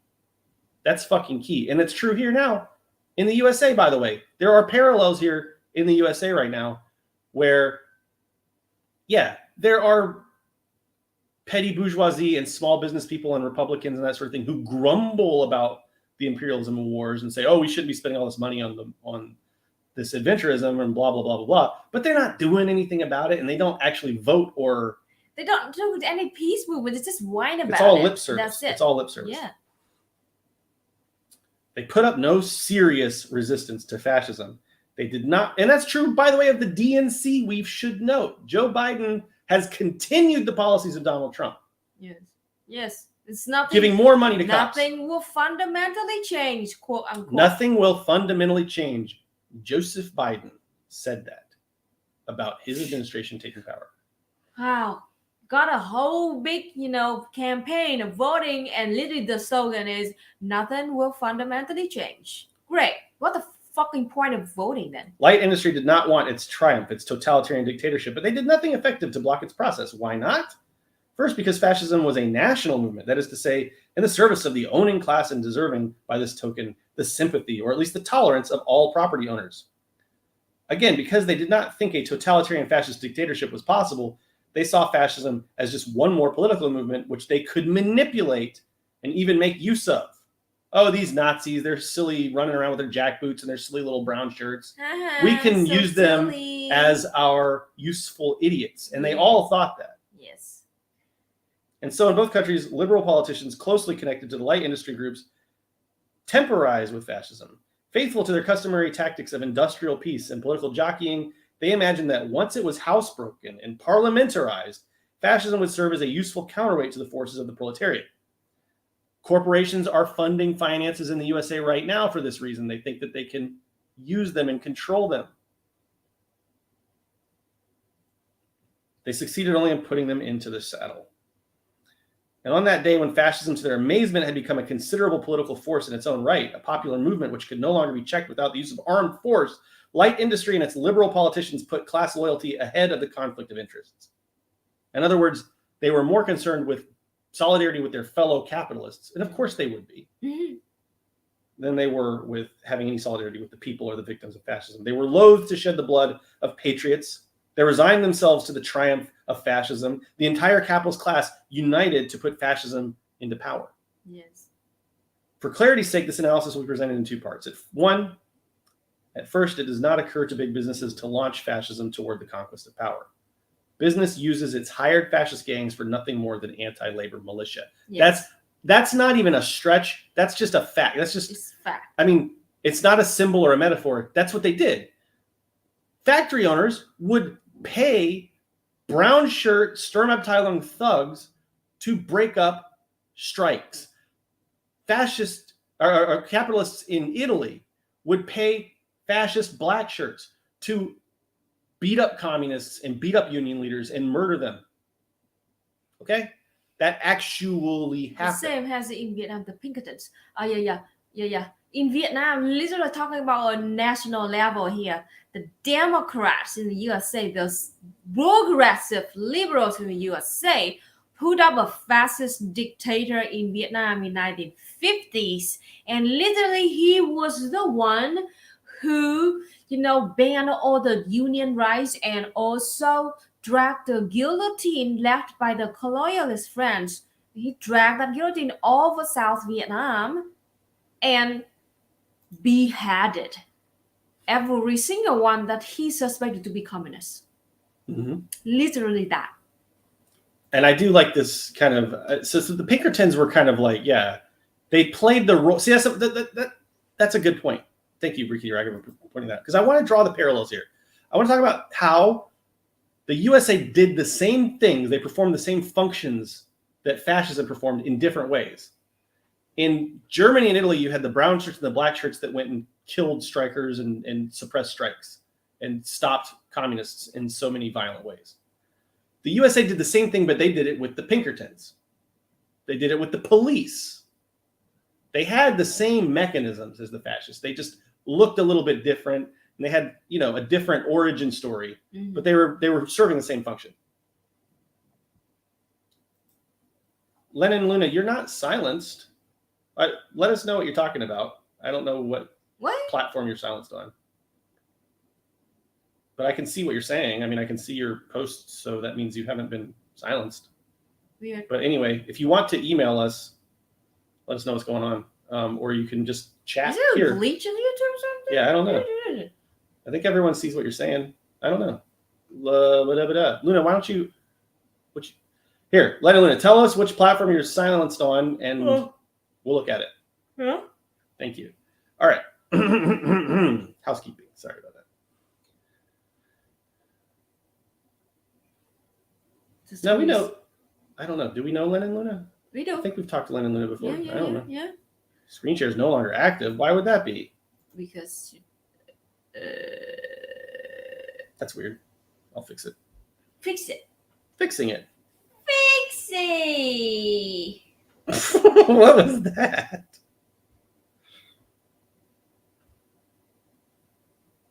A fixie is a kind of bicycle. Oh, really? Yeah. Doesn't have any gears. Guess I need to reopen Remarkable or something.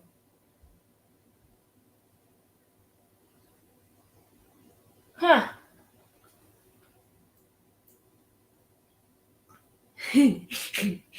I don't understand what's been going on.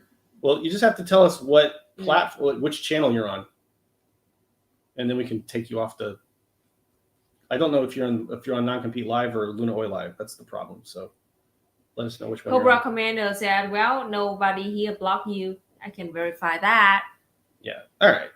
Let's keep going. Keep going. So first, they're going to talk about. Why do I always forget to put the screen share on? So first, they're going to talk about Daniel Garan is going to talk about. It did not occur to big businesses to launch fascism toward the conquest of power. Business uses its hired fascist gangs for nothing more than anti-labor militia. After World War I, in the two countries under consideration, it was necessary to make important concessions to the working class in order to avoid a real social revolution. We're talking about, like, in Germany, like the Weimar Republic era. In Italy, we're talking about immediately after World War I. Determined to take back these concessions. Oh, remember that Germany had the Berlin Revolution and such, like right after the war. And there were factory takeovers in Italy by communists. The communists had a moment where they came kind of close to revolution really early on. But these brown shirts and black shirts played a huge role in suppressing and fighting them back in the streets. Militarized gangs determined to take back these concessions someday, right? The concessions that were made to workers right after the war. Big businesses had the original idea of entrusting to armed militarized gangs the task of harassing the organized proletariat and smashing its resistance. The great landed proprietors joined in the game. They drew their income from the unlimited exploitation of the rural proletariat, and they too had been forced to make concessions and were anxious to regain the ground they had lost. Their backers assigned another task to the armed bands of Mussolini and Hitler. After the war, Italy and Germany found themselves in the position of powers that were either conquered or humiliated.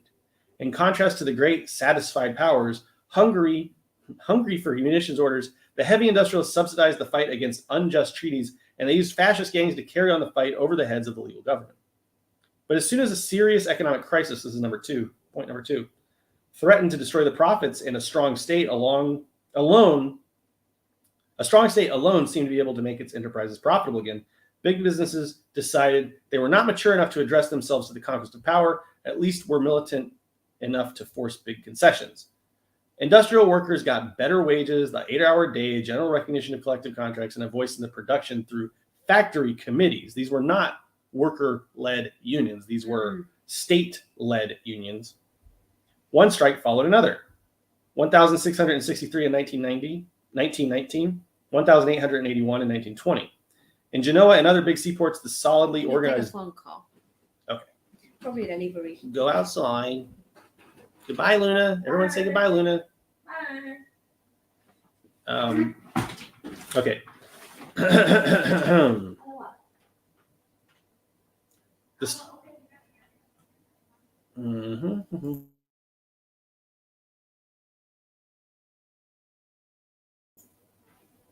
Okay. The steelworkers did even better. In September 1920, they broadened a simple wage dispute into a large-scale class struggle.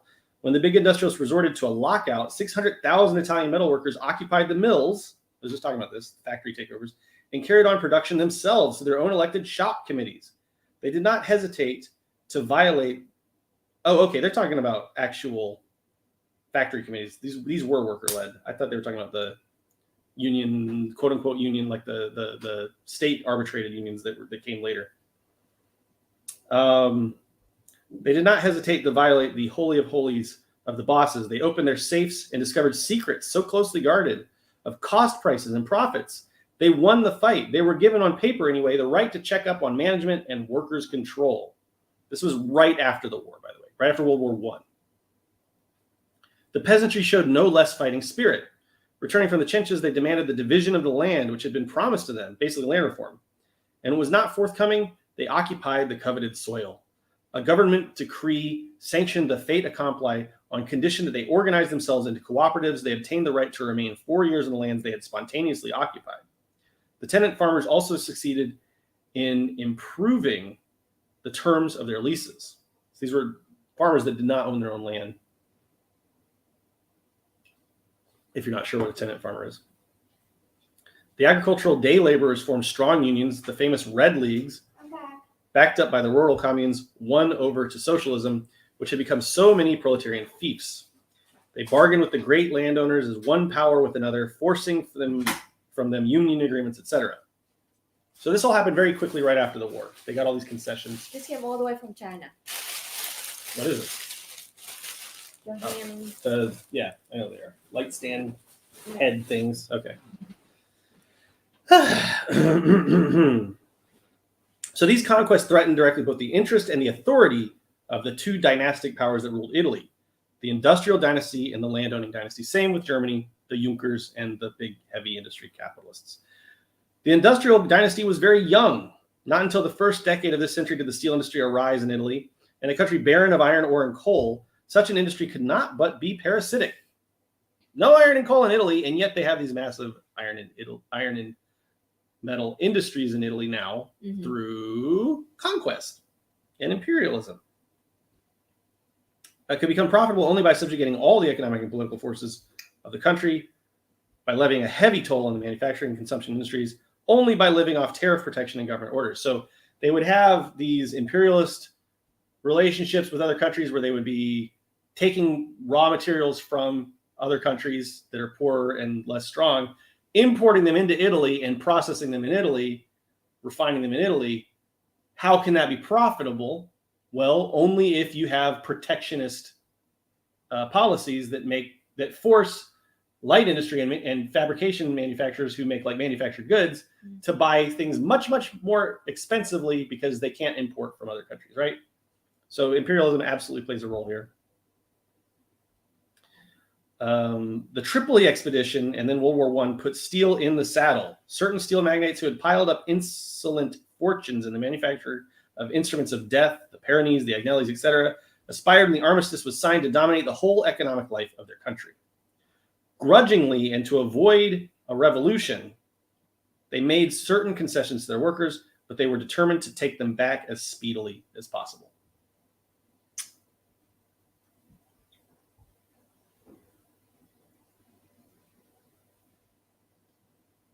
Okay, so kind of understand what's going on here. The steel magnates took over even in Italy, where they really had no right to even exist. Grudgingly and to avoid a revolution, they made certain concessions to their workers, but they were determined to take them back as speedily as possible. The occupation of the factories in particular was for them a danger signal. They felt the chill of expropriation pass over them. Once the crisis was past, they and their allies, the ship owners, notably of Genoa, were ready to go to any length to escape workers' control and the meddling of employees and management. Spurred by their strong class consciousness, they organized the powerful Associazione Agraria in 1908, and they were reinforced during the war by a new layer of landed proprietors. In Genoa, at the beginning of April 1919, the big industrialists and landowners sealed a holy alliance for the fight against Bolshevism. And remember, the Italian fascists called themselves like the United Front against Bolshevism. Yes. They defined themselves in large part by their contradiction against communism. This gathering, Rossi wrote, is the first step towards reorganization of capitalist forces to meet the threatening situation. To meet the threatening situation of communism. On March 7th, 1920, the first nationwide conference of industrialists was held at Milan. Now, this is something to understand too. They had these trade associations, business associations. There was the Industrial Association, the Agriculture, ConAgra, I think it was called, or something like that. But there was like an Agricultural Confederation. There was the Banking Association. These were basically like unions for capitalists. And they backed fascism strongly. So industrialists and landowners will no longer enter the battle with scattered forces. They came together and built explicit class solidarity with these business and trade associations. But neither the industrialists nor the landowners could themselves undertake the fight against the organized proletariat. They couldn't fight them directly, like physically fight them. Unlike in the USA, where they could just go and hire the Pinkertons or get the cops who were on their side to go and bust this shit up. They couldn't fight them directly. Mm-hmm. The things were just too scattered and chaotic. They didn't have that power really to do that. So what did they do instead? They called in armed gangs, the Fasci of Benito Mussolini, which styled themselves the United Front against Bolshevism. These gangs were to harry the working class, to weaken its ability to fight and resist, so as to allow the bosses to recapture their lost ground as speedily as possible. In April 1919, Mussolini hailed the gathering of the economic congregations. So he was a big fan of these trade associations and offered his cooperation, which was not rejected. But it was above all in the fall of 1920, after the workers' occupation of the factories, that the subsidies of the industrialists and the landowners rained into his coffers. I think he got like 20 million lira. What the hell? Did I skip something? Oh, okay, I did. Italian big business had still another reason to subsidize the fascist gangs. The youthful Italian imperialism had arrived too late in a world where all the best places were already preempted. Remember what Lenin said. Mm-hmm. Lenin was talking about imperialism and said, basically, the entire world has already been carved up so that every nation is either an imperialist nation or being imperialized. Yes. Right? Italy came into the scene. There's no country to the outside of that group. Yes. Italy came in late to the party. They didn't have a lot of colonial holdings. The youthful Italian imperialism had arrived too late. It had been lucky to get a crumb from the feast, the sandy deserts of Tripoli. The Italy of 1914 was, in the words of the nationalist Corradini, the great proletarian. So this is kind of weird. The great proletarian. They're saying that Italy is like the working class of Europe. Yes. Basically. And she remained just that after the armistice was concluded. The reason being because Italians basically were having to do their own work. They didn't have colonial holdings to do the work for them. Yes. And she remained just that after the armistice was concluded. As the price of her entry into the war, the Allies had promised her certain territorial concessions, but the promises were not kept. Remember that Italy joined the war late. And part of the reason why was because the Allies said, oh, if you join the war, we're going to give you some colonies. And then they didn't hold up that end of the bargain. The big industrialists had a direct interest, as we've seen, in an aggressive foreign policy, which would enrich them with munitions orders and open by force new markets for their production. And so they financed and armed extra-legal gangs of war, veterans, and adventurers. Because the Versailles Conference had denied Italy, the little city of Fiume on the Adriatic, they had these gangs carry out a symbolic gesture. They sent them under the command of the literature denuncio to occupy that city. And denuncio, by the way, you could see, I believe, in the pictures of the March on Rome. Big, like one of the right-hand men of Mussolini. Later, at the end of 1920, they furnished Benito Mussolini the means to carry on his paper, the Popolo d'Italia, now a journal with a big circulation, a noisy campaign for naval and air armaments. In the issue of December 23rd, Mussolini announced that he was going to campaign for a foreign policy of expansion. Exactly what these big, heavy industrialists wanted. And I think to wrap things up here, we got about 10 more minutes, give or take. Let's talk about the munitions aspect of this, since we started by talking about cluster bombs earlier. Why were so many bombs dropped on Vietnam? They dropped so many bombs. So for the map again. Let me find that map. If a bombing run was going over Vietnam during the war and they didn't find the target, or they still had bombs left over, they would just go dump them on Laos. They just dropped. Let me find that bomb map. Vietnam War bombing map. I need a map, I guess. Yeah, here it is. Third one, the next one. Yeah, this is the full map. Okay. Look at this picture, okay? I'm going to put number of bombs.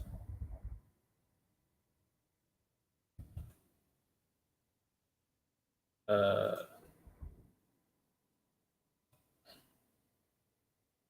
might have just actually seen it. Yeah, actually, it was there. Was that it? No, that's not it. Maybe this one? No, I'm trying to find the one where it shows like Europe and... No, amount of bombs, Vietnam World War II. Something like that. I can't find it. I can find it. You can talk about it. I can send you the picture. Yeah, send me the picture. Okay, all right. So this is a picture of the bombings, the bombing of Vietnam, basically, like a map that shows how many bombs were dropped. And you can see... You're not just looking at bomb, you're looking at money. That's money. That's the point we're making here. Every one of these bombs costs a lot of money. Where does that money go? Thousands, tens of thousands of dollars. Where does that money go? The pocket of capitalists. Look, like they're just dropping bombs in the ocean. Look at that. The fucking ocean. Every dropped bomb is thousands, even millions of dollars for a capitalist in the military-industrial complex. So that's why Biden agreed to send cluster bombs to Ukraine, because it's making somebody a lot of money.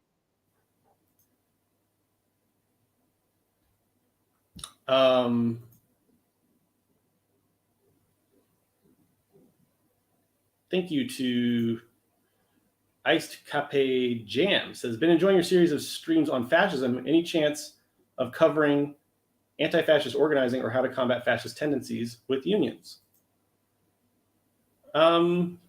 Yeah, lots of thoughts. Let me think about that. Hold on, sorry, I'm trying to find that other chart. You can find it, Luna? I keep finding the other one, not the main one. Okay, well. Anyway, all right, let me get back. Hold on. I lost my phone. Okay, here we go. Okay, any chance of covering anti-fascist organizing or how to combat fascist tendencies with unions? Yeah, okay. Like, we talk about anti-fascism quite often. And yeah, we'll keep talking about that for sure. As far as combating fascist tendencies within unions, that's a good question. That's an interesting one. Yeah. And it's very important that we keep fascists and reactionaries at bay in the workplace organizing movement. They certainly want to disrupt and co-opt such movements. I mean, a great example of that is the Vietnam War, where a lot of unions in the USA, the big, huge unions, AFL-CIO and such, they supported the war because it was making their workers a lot of money, basically, indirectly through all these munitions contracts. So yeah, that's something we can talk about a lot more moving forward. I will look into that specifically. That's a pretty interesting thought, how to combat fascism in workplace organizing. Here's a good question, and I don't have a simple answer for you, but the question is, do you think leftists should use the mainstream definition of fascism, which is far-right, ultranationalist, authoritarian? So authoritarian, first of all, means nothing. Who defines authoritarian? Authoritarianism means nothing. I don't think it's a good word for us to use because it's like it's been poisoned. It just doesn't. Yeah, I mean, it doesn't have a strong definition. I mean, I want an authoritarian working class. Anybody can just twist the definition of authoritarianism. I want the workers to be authoritarian to capitalists by seizing the means of production from them and taking factories and the means of production from capitalists against their will. Yeah. You could say that that's authoritarian. I don't think that's a good word, and I don't think the mainstream. Or you can say like the quarantine during the COVID is authoritarian. Sure, because it's limiting your right to your personal right kill people with germs. So I have a whole video about that. But anyway,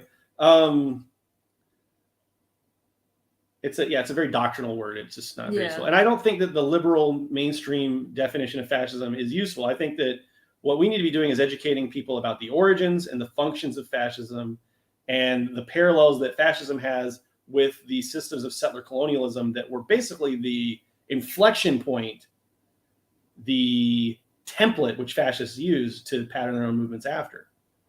The bourgeois revolution in the USA, first of all, predated organized communism as we know it. There wasn't really class consciousness in the 18th century per se.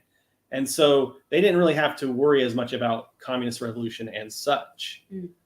But the things that they did to indigenous people and black people and such, in the name of primitive accumulation, and if you want, just go look up George Washington's land speculation and his insatiable appetite for land, thousands and thousands of acres of land that he accumulated. And he wrote openly to his friends. He'd say like, oh, I want more and more land. And anybody who doesn't grab as much good land as they can is like a loser, basically. And was basically just arguing that they wanted to, that Washington himself personally wanted to steal as much land as possible from indigenous people as he could. And one of his primary motivating factors in fighting the revolution was that he wasn't getting as much land as he wanted taken from indigenous people under the British administration. So anyway, the Nazis had the brown shirts, the fascists had the black shirts, the bourgeois capitalists in the 20th century, early 20th century USA had the Pinkertons. All these functions of fascism are being served in the liberal and later neoliberal administrations. They're being served today in the USA. So that's what we really need to talk about, is the relationship that fascism has to class politics. We need to have a class analysis of fascism. We need to draw the parallels between fascism and these other forms like bourgeois democracy and neoliberalism and that sort of thing. They're all intertwined. George Jackson, as we read last week, would say that the USA is a higher form of fascism, where instead of being a pseudo-revolutionary movement, it's simply a movement that's based on reforms to appease the buffer, the bourgeois proletariat between the capitalist class and the petty bourgeoisie and, the working masses. So, yeah, but I don't think that the liberal definition of fascism is very useful. It tends to be more about like basically aesthetics and also about like explicit overt racism, when fascists have learned to be more subtle with their bigotries and their prejudices, and they're using new forms of, or not new forms, but they're popularizing things like transphobia and such now, because it's serving the interests of the bourgeoisie, the radical interests of the bourgeoisie, and so on. I mean, that's kind of why we've been talking about this so much, is because we need a stronger definition of fascism. I could give you Parenti's definition of fascism, which is pseudo-revolution. These are the three essential properties of fascism, internal properties of fascism, according to Parenti. It's the pseudo-revolutionary aspect, incoherent mass appeals to the working class, which rationally serve the capitalist class. I would also say that fascism is basically defined by an oppositional relationship to communism. And communism had to be developed for fascism in its current form to exist. And last thing I guess I'll say right now, one of the last things I'll say, Marx talked about monarchy and said that monarchy only exists in opposition to democracy, and that democracy can exist without monarchy. Go on. Exactly. I mean, Marx wrote about it very hard. Like, it's very hard to understand if you break it down. It makes perfect sense. Just say it simply. simply that monarchy cannot exist without democracy. What does that mean? It means that democracy, it means that monarchy cannot exist without its subject. There must be some subject for it to oppress against. That is why there's monarchy exists, because it exists. The king and the royal family exist because there's the serfs and the peasants, Mm-hmm. But if there is no serf and peasant, the kings cannot just rule themselves. That is why he said that monarchy cannot exist without democracy, but democracy can exist without democracy. It means democracy can exist without monarchy. Monarchy means that the serf and the peasant just like exist without the kings would be fine. The same as fascists and communism here. Right. Fascists exist as an opponent to communists, because that is why the irrational appeal for the working class. Without the working class, fascists wouldn't exist. Yeah. Fascism wouldn't need to exist. Wouldn't need to exist if there was no communist movement. So that's why. Okay, that's kind of an interesting thing. Yeah. When the founding fathers were having their revolution, it was against essentially feudalism, right? Feudalism. And there wasn't really a class consciousness yet. So they could serve all the functions of fascism with basically no opposition whatsoever. Yeah. They could basically do all the things the fascists wanted to do and have all the primitive accumulation they wanted with really no opposition from the internal working class. Because the working class at that time were indigenous people who were actively being genocide. They were black people who were enslaved, and they were not organizing. Those working class over there, they were not organizing each other. The white workers. They did not have a class consciousness. They were actively being killed and enslaved. So like the American Revolution, it was to oppose feudalist system in the UK. I make a couple adjustments there. The white workers had no class consciousness. I think that there were organized resistance from black people and indigenous people, but they weren't of the same class. Like they were being conquered. That was the thing that genocide excluded indigenous people and black people. Right. So yeah. So anyway, the point is that there was no class consciousness at the time of the working class, and it was more of a project of colonialism and subjugation of indigenous people and black people. And there was it's just settlers. Yeah, but they didn't need fascism yet. Yeah. And then once communism came to power, that's when fascism became this kind of oppositional force to communism, defined by communism. If communism never rose up, the capitalists would not have needed to bring the fascists into the fore. Yes. Right. So, and if communism gets stamped out and destroyed, then presumably the fascism, according to George Jackson, the fascism would recede into sort of a more liberal reformist system. So exactly, it's just like the American Revolution has the seed of fascism, but it only grew into fascism when communism and class consciousness emerged in the USA. Even though it had the seed, but it not necessarily would become fascism without the emerging of communism and class consciousness. Ho ho Ho Chi Minh, the NFL is gonna win. Popular protest chant against the war. How do you react to that as a Vietnamese, Luna? National Liberation Front, I guess. The National Front. I think that the National Liberation Front, is that the Vietnamese Army? It should be the NLF. Yeah. The National Liberation Front. Anyway, what do you think? I mean, yes. Yeah, the NLF is going to win. I just Googled it. Yes. I was distracted. The NFL is the football. Football. I was distracted because that's awesome. Yes. Thank you. Yeah. I saw another, thank you for the super chat, by the way. No, I think that's a pretty good chant. I guess it's kind of like obsolete now, but you could chant it. We won't stop you. You can chant it, yeah. How do you say that in Vietnamese as a chant? Ho ho Ho Chi Minh, the NLF is going to win.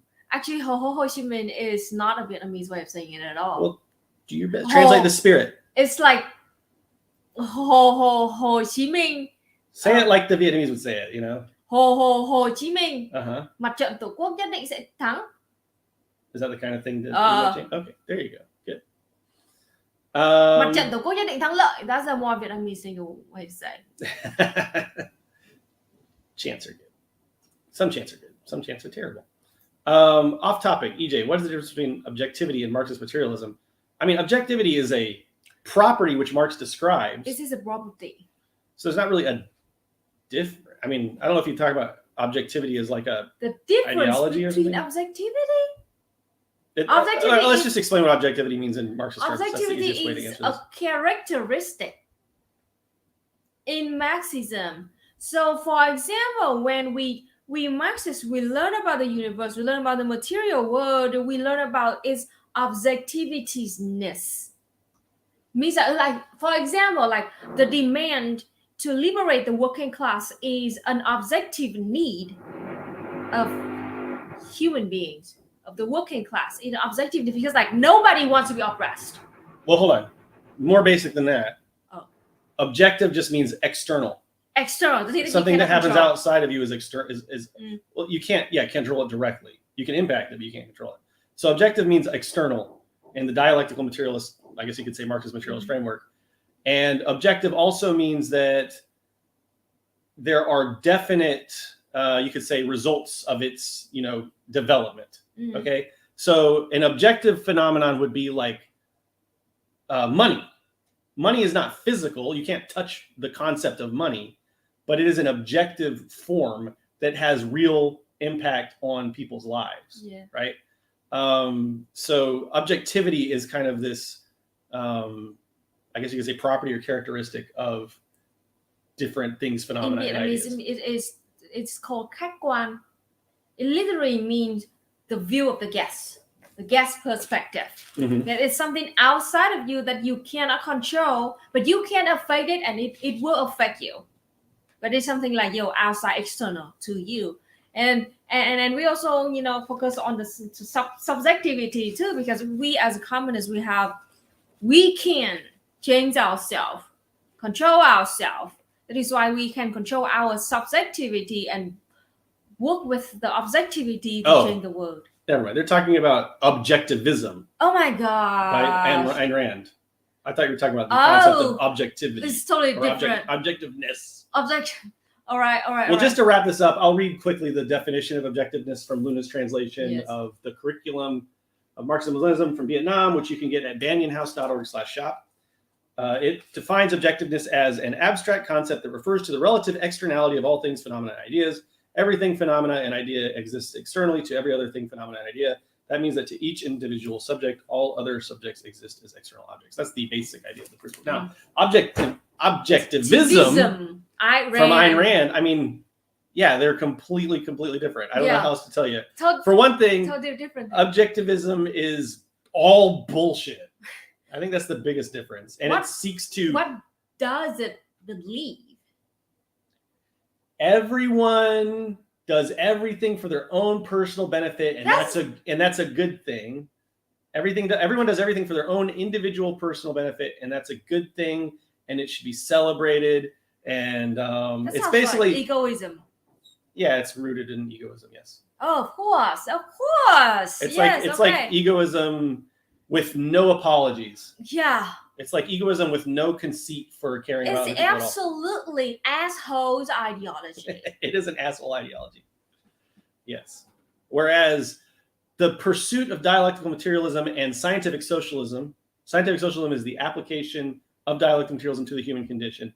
The pursuit of scientific socialism and Marxist materialism, whatever you want to call it, is to create harmony between the individual, human society as a whole, collective, and nature. I gotta jump ahead of me when I'm counting things on my fingers. Luna can never wait for me to get through my fingers. She has my brain works too fast. I'm sorry. I'm saying it slowly so they can understand the concepts. It's scaffolding. Smarty farty. You are, what's the word? Precocious. I know, because I'm precocious myself. I don't understand what that word means. Precocious? Means like you're real smart. Oh. You're a smart ass. Okay. It's not a positive word. Oh, okay. I'm just teasing. It's not fun teasing Luna because she doesn't get mad. I don't get mad. She's too zen about it. It's not fun to bully Luna. All right. Anyway. Yeah. What was the point? Oh yeah. So anyway, it's the point of scientific socialism is to like create, because we recognize that there's a dialectic between the individual and the collective. And the only way for the individual to have it, oh my gosh, that construction noise has got We have me to picking up. wrap it up. We're gonna have to wrap it up. Yes. The only difference, the only way for an individual to be free is to have collective freedom, and the only way for the collective to be free is for the individual to have freedom. What, we got another donation? Oh my gosh. Anonymous. Wow, Anonymous, I'm sorry that I have to shout your donation over the construction noise, but Anonymous, thank you for the donation, said, thank you, comrades. Still thinking about last week too. Lots to wrap my head around. Appreciate it. I'm thinking about it all too. There's a lot to process, but we learn a lot from y'all. We learned things from y'all today. Yeah. And okay, we have to wrap it up now. Thôi. Luna's very upset by this noise, as am I. All right, I guess that's it. Thanks for watching, everybody. I'm EJ. This is Luna. Tuesday night at 9 p.m. Eastern U.S. time, Mooncast will be on Luna's channel, youtube.com/LunaOyLive and twitch.tv/Luna_Oy. Yes. I will be in the pilot seat because Luna will be up in the mountains doing volunteer work. Yes. So I will be reading Ho Chi Minh, though, and it'll be fun. So please join us. We'll have a great time. See you next time. Bye. And please ban the alt-right troll who is boring in the Twitch chat. Let's not leave on that note, though. Let's leave on this note. Luna, sing us a little song to drown out the construction noise. Đảng đã cho ta một mùa xuân đầy ước vọng. Ooh, sneak preview. Một mùa xuân tươi tràn ánh sáng khắp nơi nơi. Đảng đã đem về tuổi xuân cho nước non. Vang tiếng hát ca chứa chan niềm yêu đời. Bao năm khổ đau đất nước ta không mùa xuân, cuộc đời tầm tôi trốn lao tù bao hơn căm. Vầng dương hè sáng khi khắp nơi ta có đàng, bóng tối lui dần tiếng chim vui hót vang. Và rồi từ đây ánh dương soi đời mới, tiến theo cờ đảng là thấy tương lai sáng tươi. Anatofi bullied me and said I'm pedantic. Listen, if you want to hear that song without construction noise in the background, then be sure to go check out the CPUSA International Conference where Luna will be presenting and possibly singing that song. I just put a link in the chat. Check that out. We'll see you soon. I'm EJ. I'm Luna. Thanks for watching, everybody. See you next time. Bye-bye. Bye.